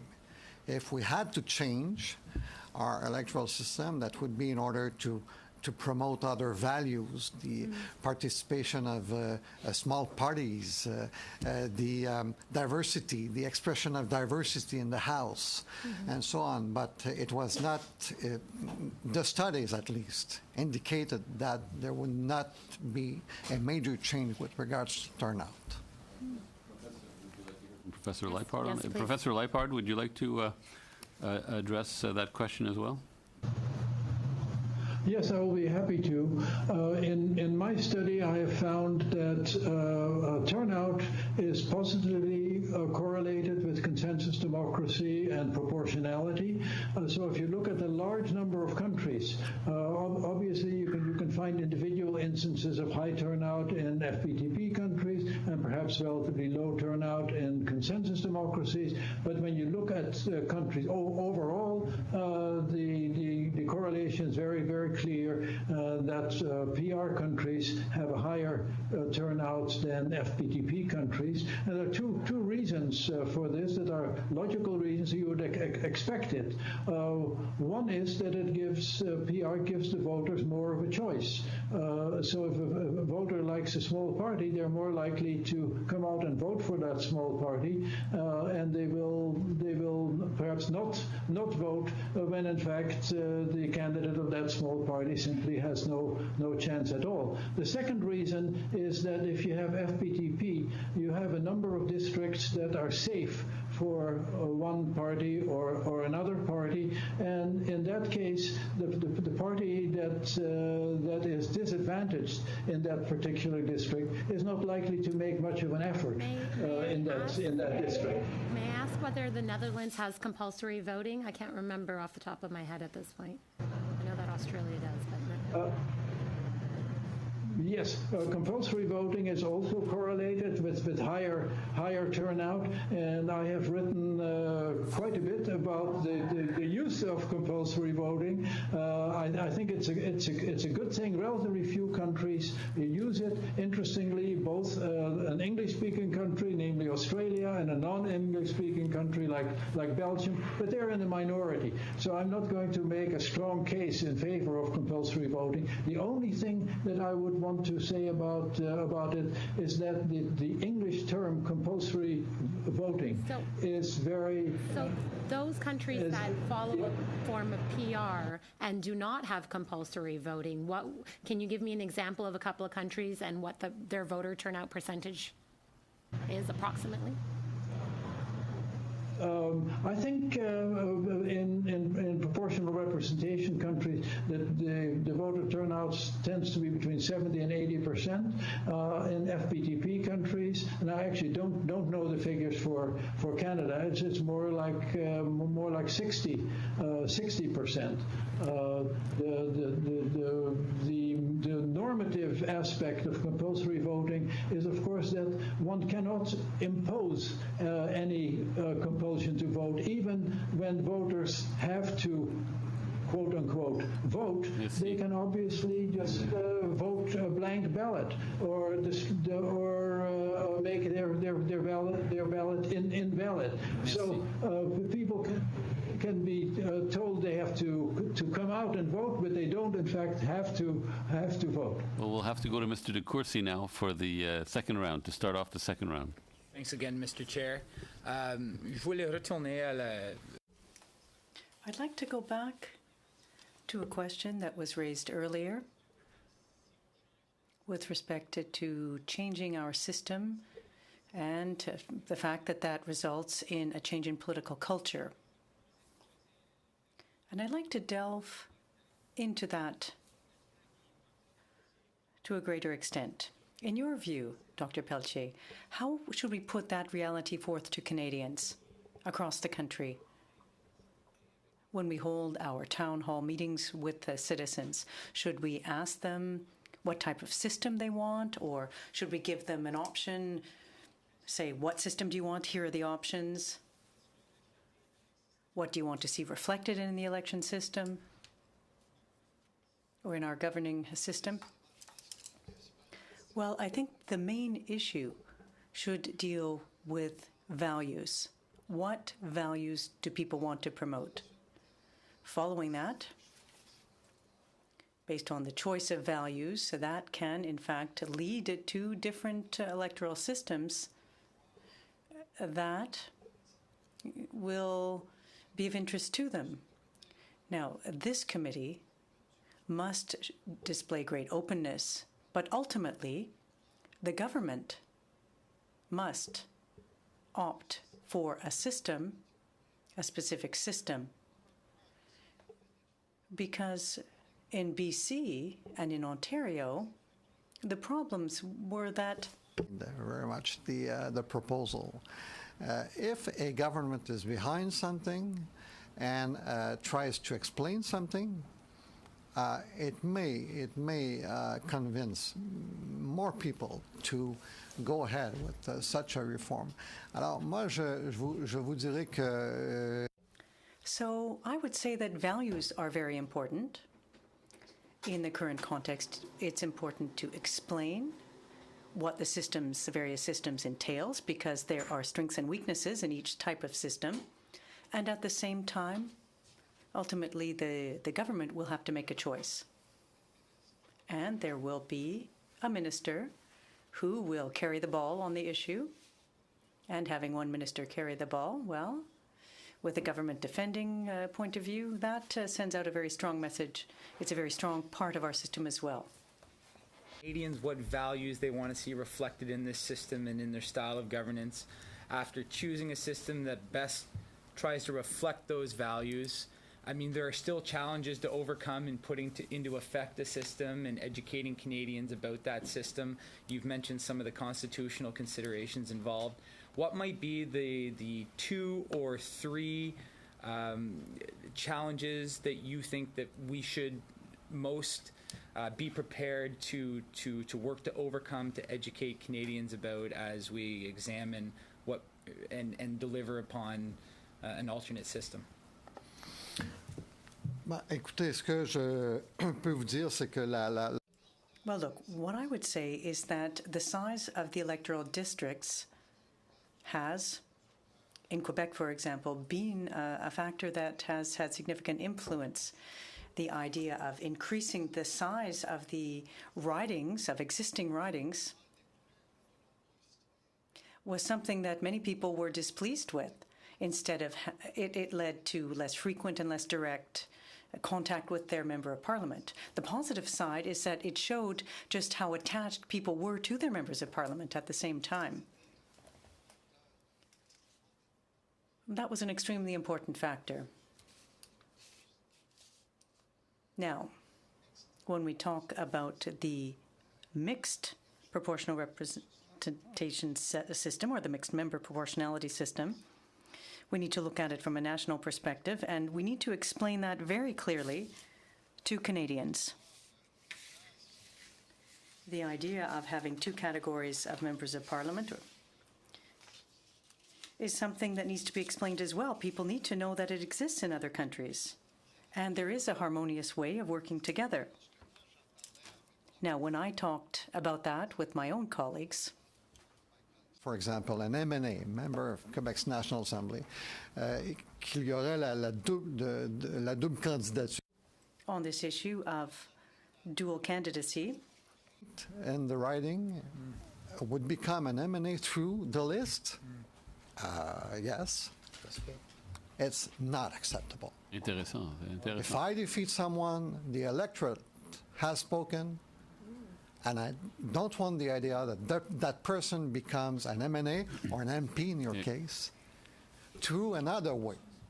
Merci. Merci. Alors, on retourne à M. Del. Thank you. Thank you. And now we'll move on to Mr. Deltel. Very interesting remarks.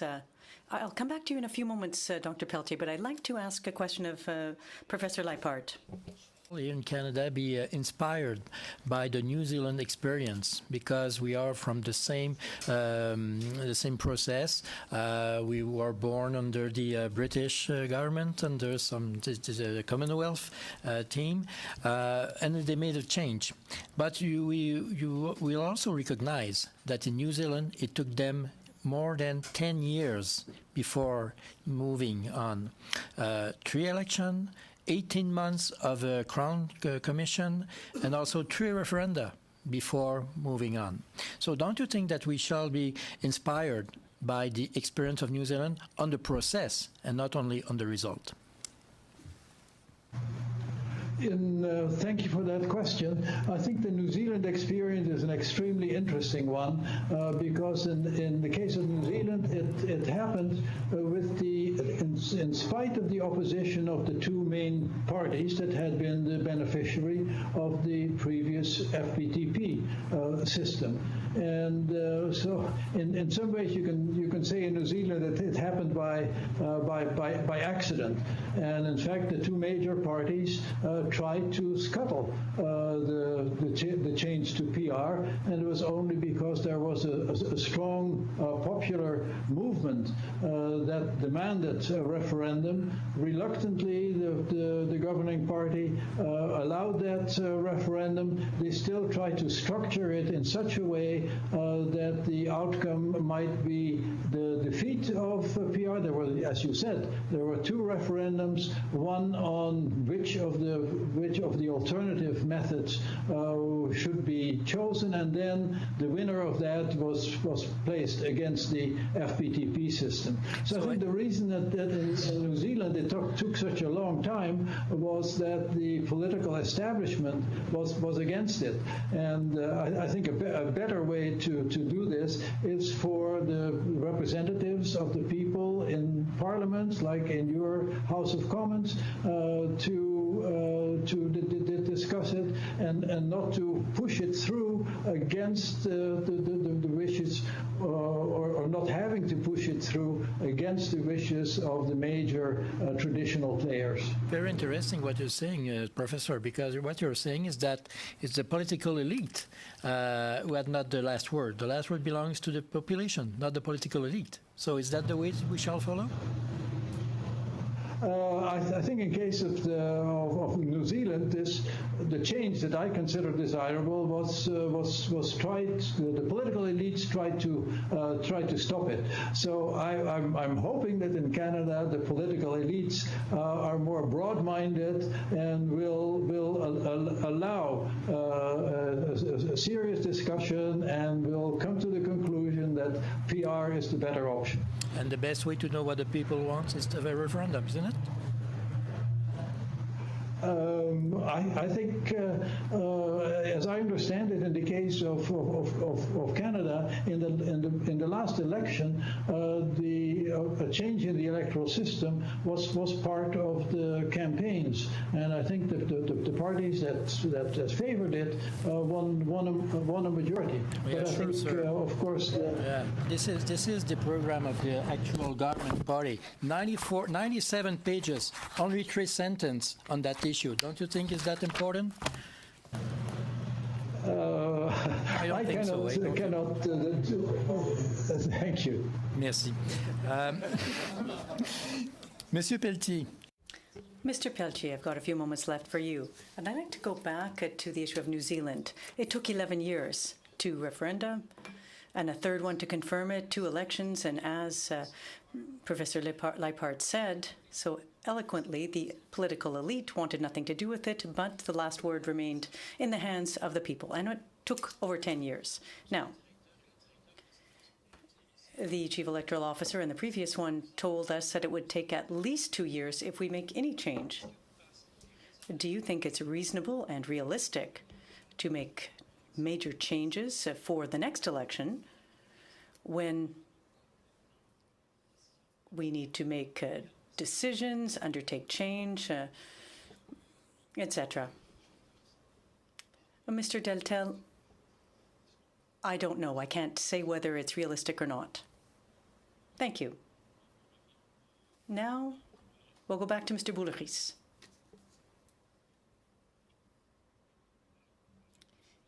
Thank you, Mr. Chairman. I'd like to ask another question of Professor Leipart before turning my questions to Mr. Pelletier.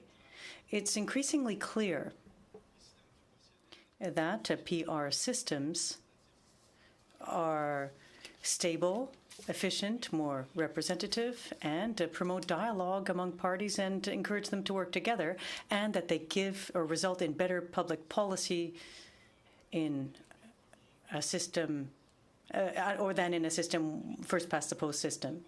Now, some people seem to be reluctant to agree with this fact that directly elected local members and a member elected by a list is a problem. I'd like you to explain how this system works in the many countries that have that system and have worked with that type of system for years, and what the perception of people is, because there are 2 types of members elected in different ways. If you could explain that for us, please.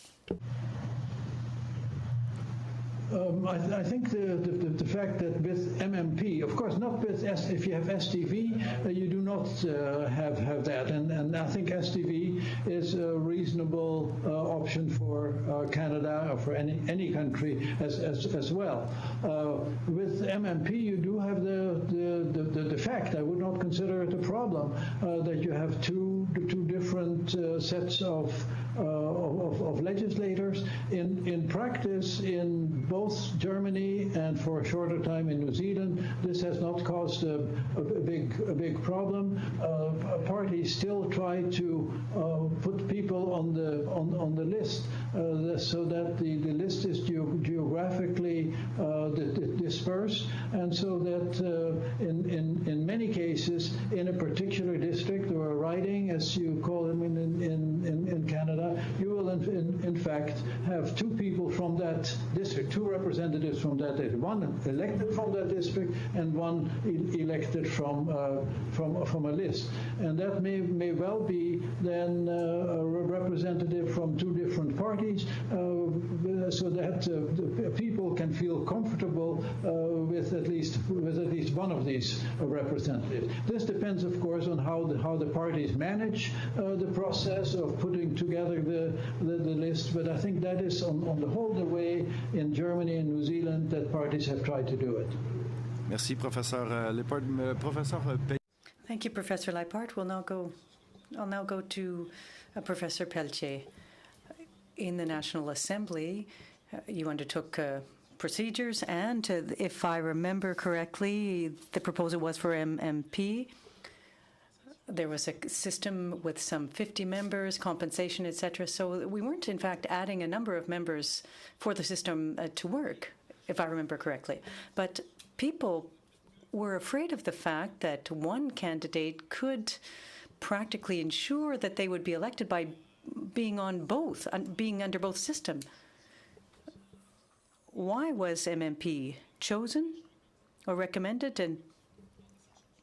and what would have prevented someone from trying to run under both systems? Well, the Quebec government was trying to deal with a number of factors at the same time. One of them was regional representation. That led the government to choose or focus on regional compensation as opposed to provincial compensation.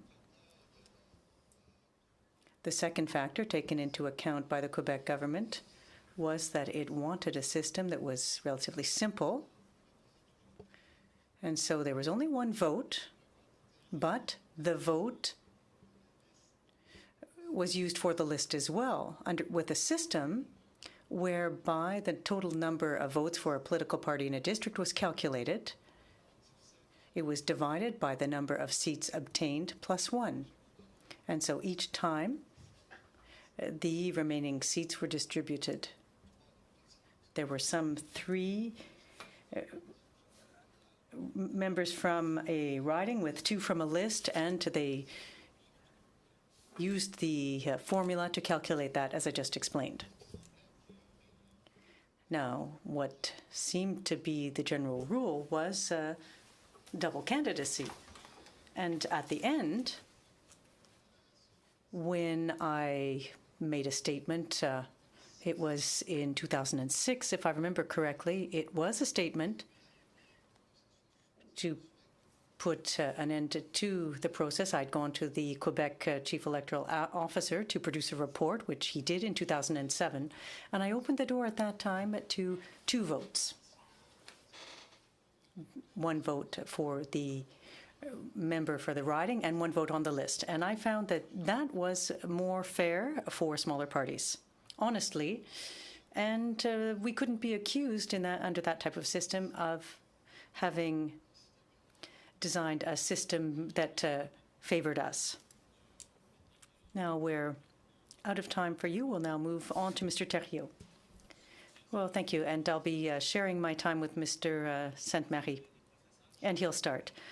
Well, thank you. My question is for Mr. Pelletier, and it deals with the principle of federalism that you briefly explained earlier. If I understand, under the Constitution, protection for minorities is based on the proportionality of the provinces. So in your view, based on that, if we were to adopt an MMP system with the list couldn't be pan-Canadian.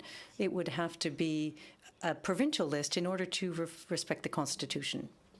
Oh, well, I haven't focused on the terms or a national list, but having a national list and a redistribution by province.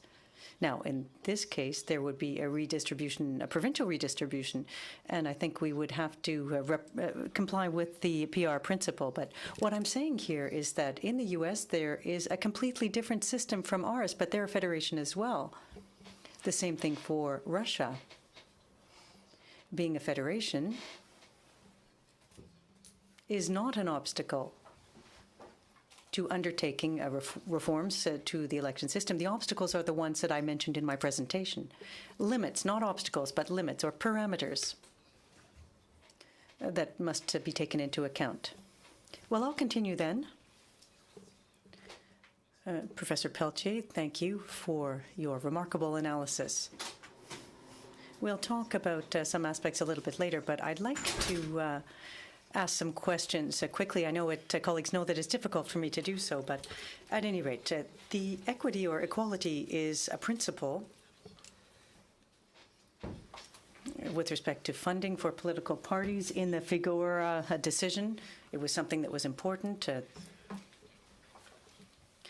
Do you not believe that at the same time as we're changing the Elections Act, we shouldn't restore funding for political parties to allow for ideological plurality to exist and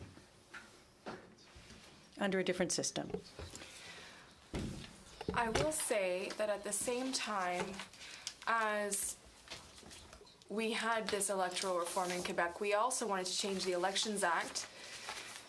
And I always believed that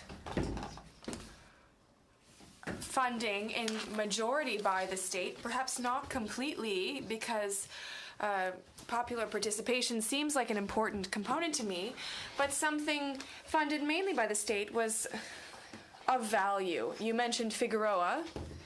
In Figueroa, Justice LaBelle, in paragraph 167 and 168, spoke a great deal about regionalism and regional representation.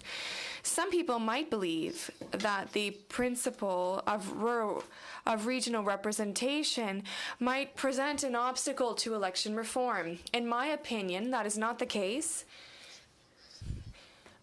As long as each province is well represented and the principle of PR is respected. But I will say this, the Supreme Court of Canada, in its decision in 1969 and on its decision in 2014 on the Senate, in both cases it said that the Senate had the role of expressing the voice of the regions. However, senators are not elected, which means that we could very easily have a chamber of unelected officials while respecting the idea that there would be a voice for the regions and an aspect of regionalism. So the same thing would apply to electoral reform. I didn't want to ask that question. Well, you answered it yourself. The process. Well, we heard about the hitches in the road. And in this committee, with the experience that we have had, and we don't want to set up roadblocks in the current process. Some experts have told us that representative democracy would allow us to move forward, and because it is a complex file, we could go above and beyond the population to handle these issues. Do you not think that this should be, we should look at a preliminary bill to be more specific and to seek the support of Quebecers? I don't know if you'll be able to answer with a yes or no, but no. Ms. May, please. Return to exactly where I left off with Professor Leiphart, because I think it is as my colleagues have mentioned around the table, we are hearing from a lot of experts who have opinions, and this is a 36-country study where I understand you to be saying these are facts. This is empirically known. So how many researchers and how confident are you that there's a pattern to democracy and that Canada would join those countries that have more stable governments, better quality of democracy, better macroeconomic performance, better environmental protection? I mean, those are some of the indicators in your studies. Obviously, I cannot make any specific prediction of what would happen to Canada if Canada were to move to a proportional representation. But my conclusions are based on really very clear facts that are indisputable. So I am actually, well, nobody can be 100% confident. I am quite confident that for Canada, it would be a good move to change the electoral system to some form of proportional representation. And as I've said, I have no strong preference for a particular kind. There are some systems that I think are more likely to be adopted in Canada, but I'm quite confident that this would be a good thing for Canada. I'm going to ask you a question now that came to us from Twitter. It's one of the more well-known non-government organizations in Canada that promotes proportional representation. So I suspect Fair Vote Canada, with this tweet, may know the answer, but they want to know from you, how do women fare in PR countries? And I think they mean by that, how many women get elected? Yes, we obviously have very good figures on that. So the degree to which countries are proportional and have a consensus democracy correlates in significant ways with the number of women elected to Parliament, with the number of women in cabinets, and also with general measures that the United Nations has developed of gender inequality. So basically, the rights of women tend to be better on the whole in the consensus democracies. Thank you. Do you have any view, and I'm throwing you a question that you have had no time to consider, but our former Chief Electoral Officer, Mark Mayrand, John-Philip Kingsley, said to committee that he wondered if we could do single transferable vote by clustering ridings in those parts of Canada where the populations were dense, and it lent itself to that, and that in our larger ridings, such as those of the territories, we might leave things as they are. That's a hybrid system. I don't like the idea of leaving anyone with first past the post. But have you seen countries adopt a bit of PR and a bit of not PR in order to accommodate regional differences of that kind?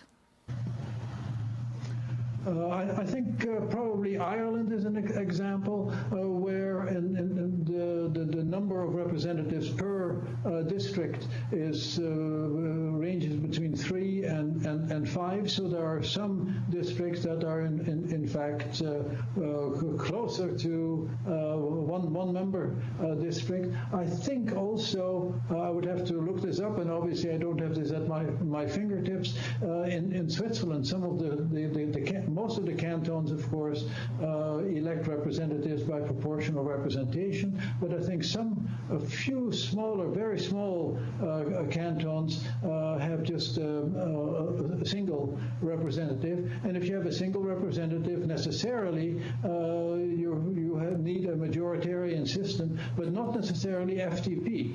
You could use the alternative vote, which also works with voter preferences. So that would be my recommendation if it becomes impossible to have multi-member districts and you need a few single-member districts, is to use, if you're going to use STV, which is a preferential system, to also use the preferential system for that single-member district, which would be the alternative vote. Thank you. We'll go to Ms. Romanato now.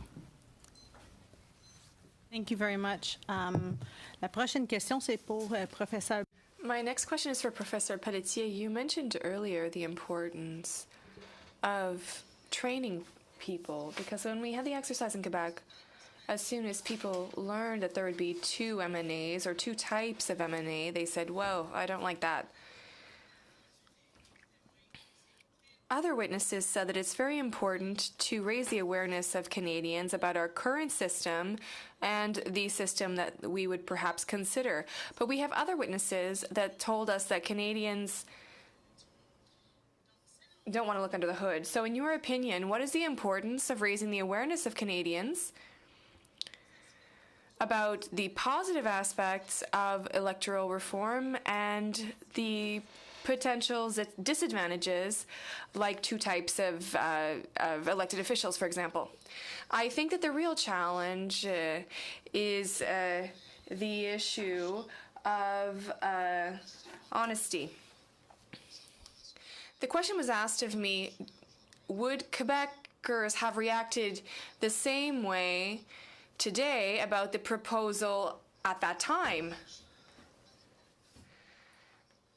in 2006? 10 years later, well, I think there would have been more openness now for the government's proposal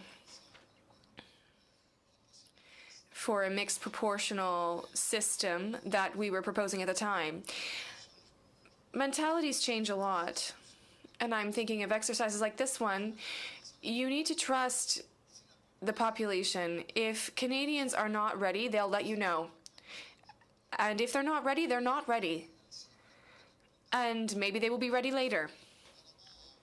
The government has a major role to play.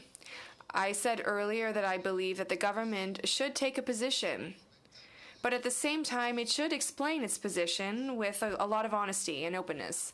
Thank you. And we also heard that changing the electoral system will not have an impact on the participation rate.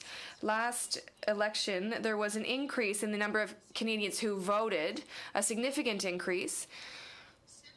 But in your opinion, what is the best way? Well, and we heard other witnesses talk about engaging young Canadians and convincing them to participate in democracy, not just at voting time, but also to run as elected officials. Well, first of all, I will say that the studies that we had as a government indicated that there wouldn't be any real change in voter turnout. Now, you heard, like me, the other witness saying that there could be an influence on the vote. So those are two opinions, and they are different. The studies that we had at the government of Quebec at the time told us that there would be no increase. Voters must be invited to participate in debates. The idea that there are town halls, well, it's an excellent idea. People need to talk. And the ideal is that they come to talk among themselves. So it's the best way to encourage voter participation in the entire democratic process. That being said, we also considered as a government the idea of requiring women to be at the top of the list for half of the lists for political parties. That would mean, well, we considered it, you understand. Half of the lists created by the political parties, half of them would have women at the head of the list.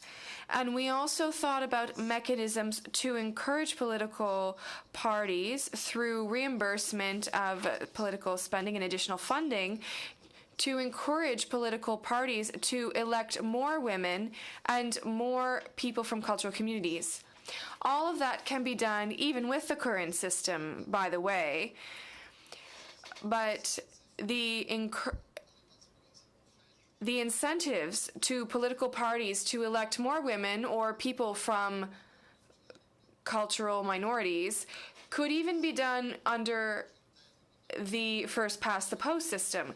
So a government that wants to really encourage people to participate and create a new debate has all of the public space to do so currently. Thank you, Mr. Reid. The floor is yours. And for Professor Leipart. Professor, I can confirm your what you were saying in your response to Ms. May vis-a-vis the way in which proportionality or Proportsdemokratie, as it's called in Switzerland, is applied from one canton to the next. The largest canton, of course, is Zurich. It has a large number of deputies who are elected through pure proportionality. I had the chance to be in the smallest canton, Appenzell-Innerrhoden, a half canton, in the early 2000s when an election was underway. And the way they do things there is they elect their representative, their single representative, by means of what's called a Landsgemeinde, the same assembly, citizens' assembly that votes on their laws. I wanted to ask you, however, if you think it is, upon reflection, if you think it's as wise as you initially had suggested, to consider in a country with large geography like Canada, mixing preferential and proportional representation. The question has arisen here whether we can get away with having multi-member districts in very large rural parts of the country. You suggested that we could have single-member districts with preferential balloting in those parts of the country and then multi-member districts in the cities. There's an organization in Canada which recently proposed dealing with this problem by having single-member districts in the rural and remote areas, multi-member districts in the cities, and then adopting essentially a model of top-up MPs, a list system effectively for the rural parts of the country to compensate, effectively thereby achieving, as they put it, the advantages of the mixed member proportional system. And I just wonder, that's proposed, by the way, by Fair Vote Canada. I'm just wondering what you think of that way of handling the issue of rural and remote areas that seem to require single-member districts. If I understand you correctly, you're still talking about a mixed member proportional system also for the rural districts. That's correct. Because the top up would be done by the list. Yes. The list vote. It seems to me that could well work quite well. Basically, then you would choose an MMP system, and I think it would be desirable for the whole country basically to have the same system, not to have MMP for parts and STV for instance for another part of the country. And with MMP, of course, you always still have the single member districts. And in both in the case of Germany and New Zealand, and I guess Wales and Scotland as well, you use FBTP in that single-member district, and then proportional representation, which is a top-up to make the whole system to make sure that the outcome is proportional. So it seems to me that could work well. And if I can add a quick comment about this, the problem with MMP that many people have argued is the problem of having two classes of representatives. I think when one talks about electoral reform, it is important to realize that there is no perfect system. So there's always a compromise that is necessary. And so the compromise with MMP is that people still want single-member districts.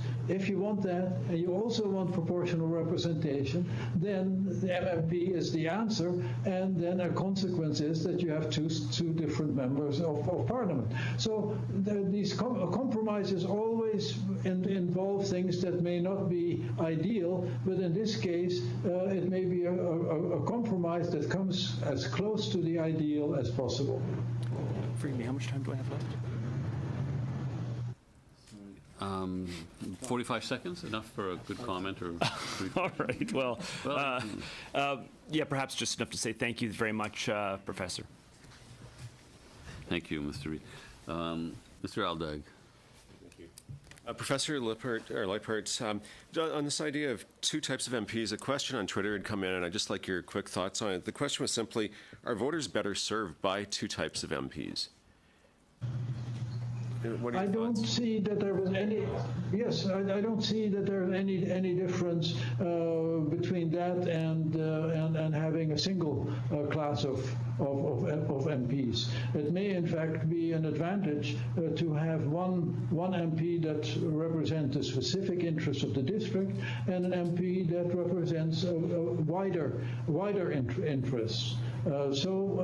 Basically, I think that when people talk about this as a fact, and it is a fact that there are two different kinds of MPs, it's a fact, but it's not a problem. Okay. Another Twitter-inspired question, although I'm going to take it and flip it on its head. And so the question is, from your research, what are the most detrimental outcomes correlated to PR? What are the most detrimental aspects? Yeah. You've spoken to the positive side. What is the flip side? There must be something that's come out in your research that has shown to be a negative outcome that could even be statistically significant. Yes. I think they're very negative. There are not very many negative outcomes for democracies. There tend to be negative outcomes for the bigger parties because big parties are the beneficiaries of FPTP because they get overrepresented, and that of course was the reason why the big parties in New Zealand were opposed to a change to proportional representation. One fact that I think has already come up in previous questions and comments is that cabinets or governments may not last as long, may not be as stable under proportional representation as under FPTP. That it also takes so often longer to form a cabinet because negotiations have to take place. These are usually connected with the thought that these facts in proportional representation are bad for policy making. But in fact, when you look generally at, again, as I've said, between majoritarian systems and consensus proportional systems, the consensus proportional system do just as well, or in fact usually better than majoritarian FPTP systems. Okay, thank you. Still got a second. Okay, Professor Pelletier, I don't think you had a chance to comment on your thoughts on mandatory voting. And there was, again, a question came in, if you could take a moment to give your thoughts on mandatory voting, and specifically if you have any thoughts on if it's compliant with the Charter or if it could be in violation of any aspect of the Charter. Yeah, we referred to that mandatory voting or compulsory voting, as we called it a few minutes ago. Right, yes. I'd say that I don't think that it would go against the Charter, because what the Charter does recognize is the right to vote.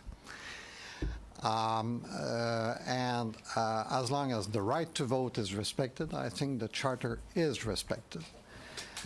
Then it becomes more a question of what kind of values do we as Canadians want to cherish or to promote? Is it in our political culture to impose a duty on citizens to participate in the democratic process? I think that our culture is more a culture where we want to invite people, we want to make things more accommodating for people. But imposing duties, I don't think it's very much in our culture. At least, it's not something that we, at the time, as a government, had considered. Thank you. Yeah, about 30 seconds. Okay. We'll go to Mr. Dubé. Merci, Monsieur le Président. Thank you, Mr. Chairman. Helps have more women represented in politics. I certainly imagine it would have the same effect for young people. Moreover, it's probably interesting, Claire, if I may, to imagine the impact for young students as well, who are on university campuses, perhaps far from home. In a proportional system, they might actually be able to vote more for a party as opposed to a local representative, given the interest that they have. And I certainly saw that in my time at McGill, being politically involved on the campus. But that's not my question. As per just a point I wanted to make. My question, Professor Leipart, is for you. A lot of hay is made about instability that proportional could bring, and I don't think that that's quite true, especially when you look at the German example, which I think is a good one, and perhaps a more apropos one to bring up compared to some of the other ones we hear. My question is about policy making, which is the poor forgotten stepchild in this discussion is I think a lot of Canadians feel that there's a lot of, we're already at a perpetual election cycle with 24-hour media, with social media and so forth. So I don't think we're necessarily getting the biggest bang for our buck. So, or instead of calling it instability, would you agree with me when I say that proportional representation, rather than making the government unstable, might actually just force a certain party to work a little bit harder to get some better policy ideas and more broadly reaching policy goals? The way you have expressed it is also the way I would answer it. I agree completely with you. Thanks very much. I appreciate that. Monsieur Pelletier, j'aimerais juste revenir. Mr. Pelletier, I'd like to go back to a question that comes up often when we talk about these issues, and it's been mentioned a couple of times today, the two categories of representatives. And I'd like to ask the question that or in fact a question that you didn't have an opportunity to answer in it. Many people in their minds vote for a prime minister or a party. Some love the work being done by their local member of parliament does. Would an MMP system be the best of both worlds? Would it help those people? Because when we went door to door, people often said, you're doing excellent work, but I like another leader better, or I like another party. Maybe we could have the best if we had an MMP system. That way we would have a system that represents the values of citizens. Well, the MMP system makes it possible to achieve two different objectives: to reduce distortion among the number of votes cast and the number of seats won by a party. And secondly, it favors the emergence of smaller parties, diversity within an elected chamber. Now, having said that, the FPT system has not been problematic for Canada. It has served the country well, the FPTP system rather. And the country is as it is now thanks to our political institutions.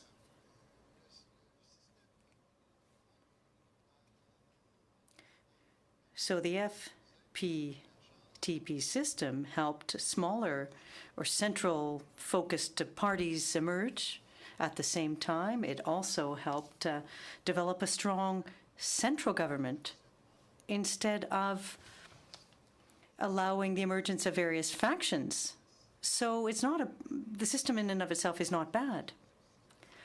Well, things have changed now. We've talked about those changes. There's 24-hour-a-day news. People's perceptions have changed. Some people are in a position to follow parties and leaders as well as local representatives more easily. So my question deals with how do we reconcile those two needs? People may want a prime minister who doesn't only represent national issues, but national and local issues as well. So, in your view, is it possible to reconcile those two? This is relatively new because of, in fact, Canada's age, among other things. Well, let's look at the PR systems in a number of countries. They have a great deal of experience where harmony has continued to exist among the parties. They have established that and they work together. So I assume that the same would happen in Canada. Moreover, this issue of political stability that a moment ago you raised is a very important one, an interesting one, in fact. But it needs to be defined. How do you define political stability? Some people complain the fact that the Prime Minister has too much power. So if he has to hold discussions to put forth a number of policies, that might not be a bad thing. Thanks, Mr. Pelletier.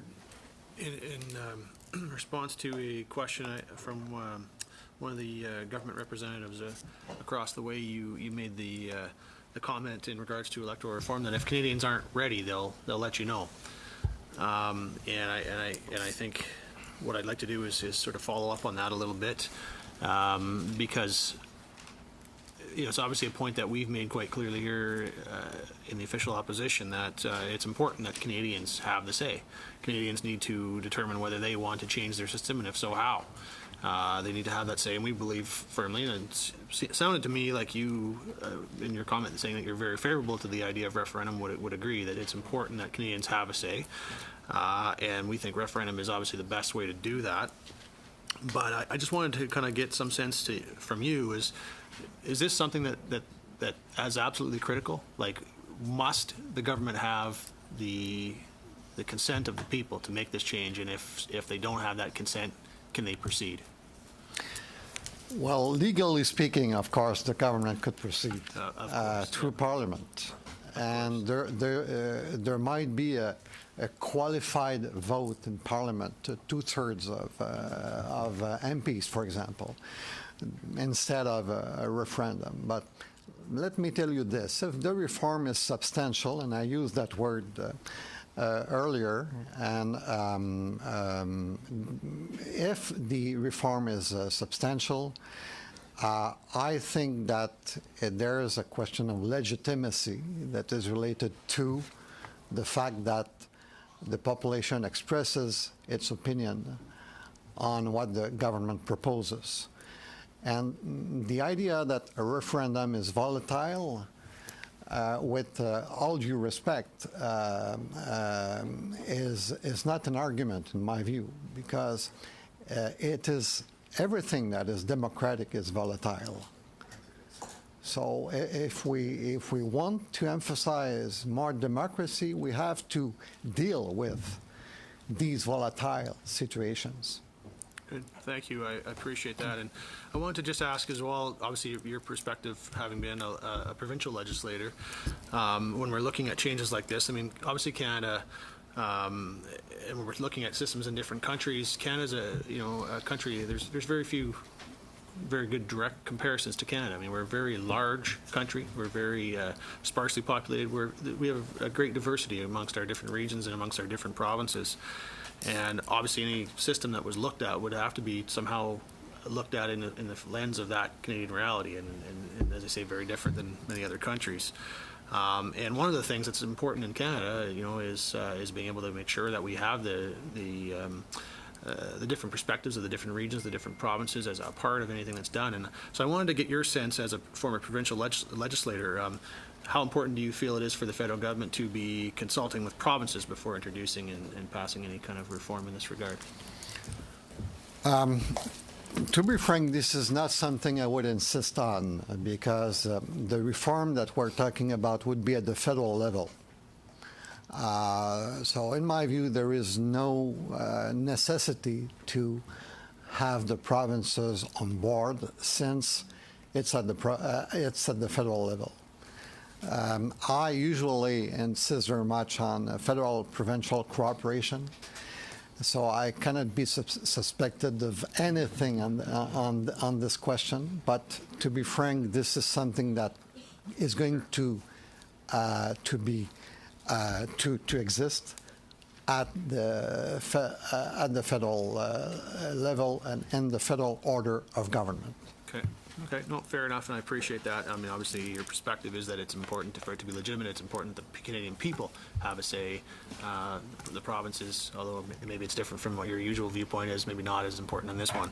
I also wanted to just follow up on a comment you made. You were sort of at the very end of someone's time slot, and you had the chance to sort of comment on it, but not to finish your thoughts on it. And I'll give you that opportunity now. And it was essentially the idea on one of the ways that these top-ups can be done, which is that someone who's finished second place in a riding where they've got the highest number of second place votes can be one of those top-ups. And you said that was absolutely something that you felt was not acceptable. And I just wanted to give you a chance to sort of elaborate on why that might be. I mean, I know for me personally, I think I would be concerned. Well, we're already at 5 minutes, so okay, we're back to the same problem we had when Mr. Pelletier was asked to elaborate before. But I'll be flexible, and if you'd like to take a 25, 30 seconds. Thank you.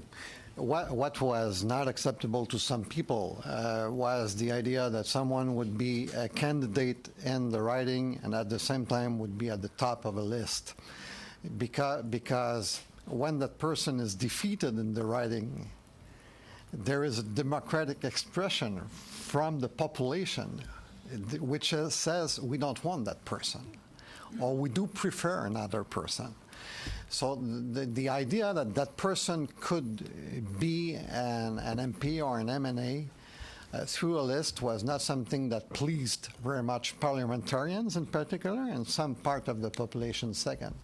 And if I may, when I added that that person that was chosen from the list could become a minister, and even theoretically could be the prime minister, then it certainly did not please a lot of people. Interesting. We'll close now with Ms. Sahota. You were talking about town halls a little while ago as a good consultation method. So I had my town hall on electoral reform yesterday. And I was thinking back to the comments that were being made. There were some that had come, pre-prepared with an idea in mind because they had really looked into it. And there were others that came out just, to hear what this was all about. And from those that didn't know much about the different systems, such as that we're talking about MMP and STV, it's a difficult concept to grasp right away off the bat. And for some newer Canadians, which I have quite a lot of in my riding, they had mentioned that simplicity is something that they were looking for in an electoral system. So with MMP or these systems where you've got large districts and multiple members being elected, how long do the lists get of candidates? Because I imagine that parties are running multiple candidates in these districts since they are able to get 5, 6, 7 seats in these districts. So how long are the lists possible to get up to? I don't have the answer personally. It all depends on how big is the district, the electoral district. Mm-hmm. I don't have the answer to your question. What I may say, though, about the town halls that we talked about earlier is that it's very important to have people debating the issue, participating in it, and the voice of a government, like the Canadian government, on any issue is so strong that the government has, I would say, to deal with this issue very frankly, very openly, and then we will see what will be the reaction of the public. But the voice of the Canadian government is, as you know, extremely strong all across the country, and it is also strong on this issue, and it will be. So there is a necessity. I'm sure it's something that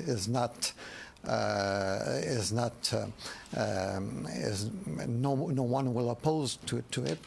There's a necessity for the government to deal extremely frankly with this issue and to tell the population what are the advantages and the disadvantages of any system that it will propose. Well, you've been through the process, so we're definitely working on doing that ourselves as well. Mr. Leiphart, do you have an idea of how long these ballot lists can get?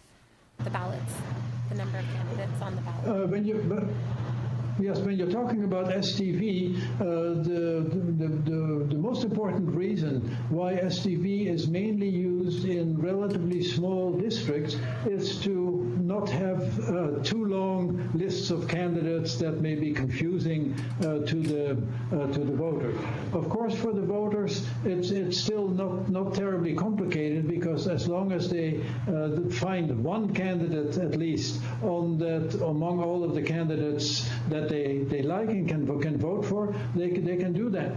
They can also express preferences for, have a second preference, third preference, and so on. But in any case, when you have a 5-member district, for instance, I think it's likely that several parties will nominate several candidates. So I don't think it can be much longer, say, than the list can be not have more than 10 or 15 candidates.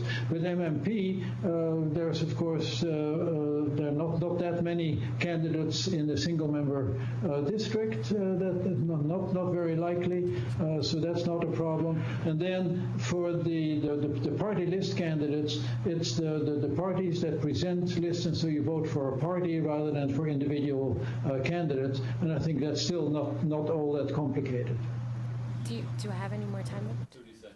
Do you feel that people are able to educate themselves about 15 candidates? I think they may not know everything about all of the candidates, but they're likely to know the more prominent candidates. And I think again, this is kind of like a theoretical problem. When you look at the practice, for instance, in Ireland, it is not a problem that voters really have to struggle with. Thank you very much. Well, thank you to the witnesses. Merci beaucoup à nos deux témoins. Thank you very much to both witnesses. Thank you for your presentations, your very interesting and enriching presentations, intellectually and empirically speaking.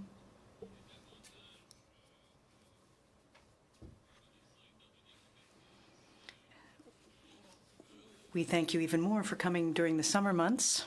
It's mid-August. Thank you very much for your time, your ideas, and for sharing your experiences with us. We'll allow you to pursue your activities. We'll release you from the committee. I'd like to invite committee members, however, to stay for a couple of moments to examine a very quick and simple motion.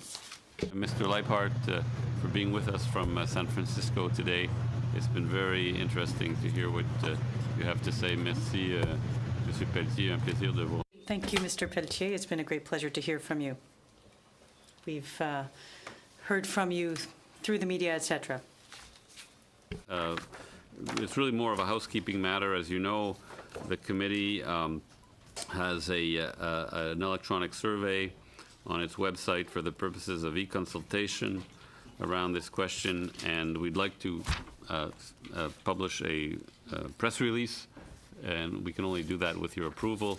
The press release will give the public until October 7th to complete the survey if they wish to do so. And the beauty of October 7th is that it is consistent with other deadlines we've set. For example, we've set October 7th as a deadline for submitting requests to appear and for submitting briefs. So it's all consistent. Do you agree to going ahead with a press release with this date? Thank you very much. The subcommittee will meet next door in C120 in about 15 minutes, and then we're back here at 6 o'clock. Is it 6 o'clock for another set of hearings? Thank you very much.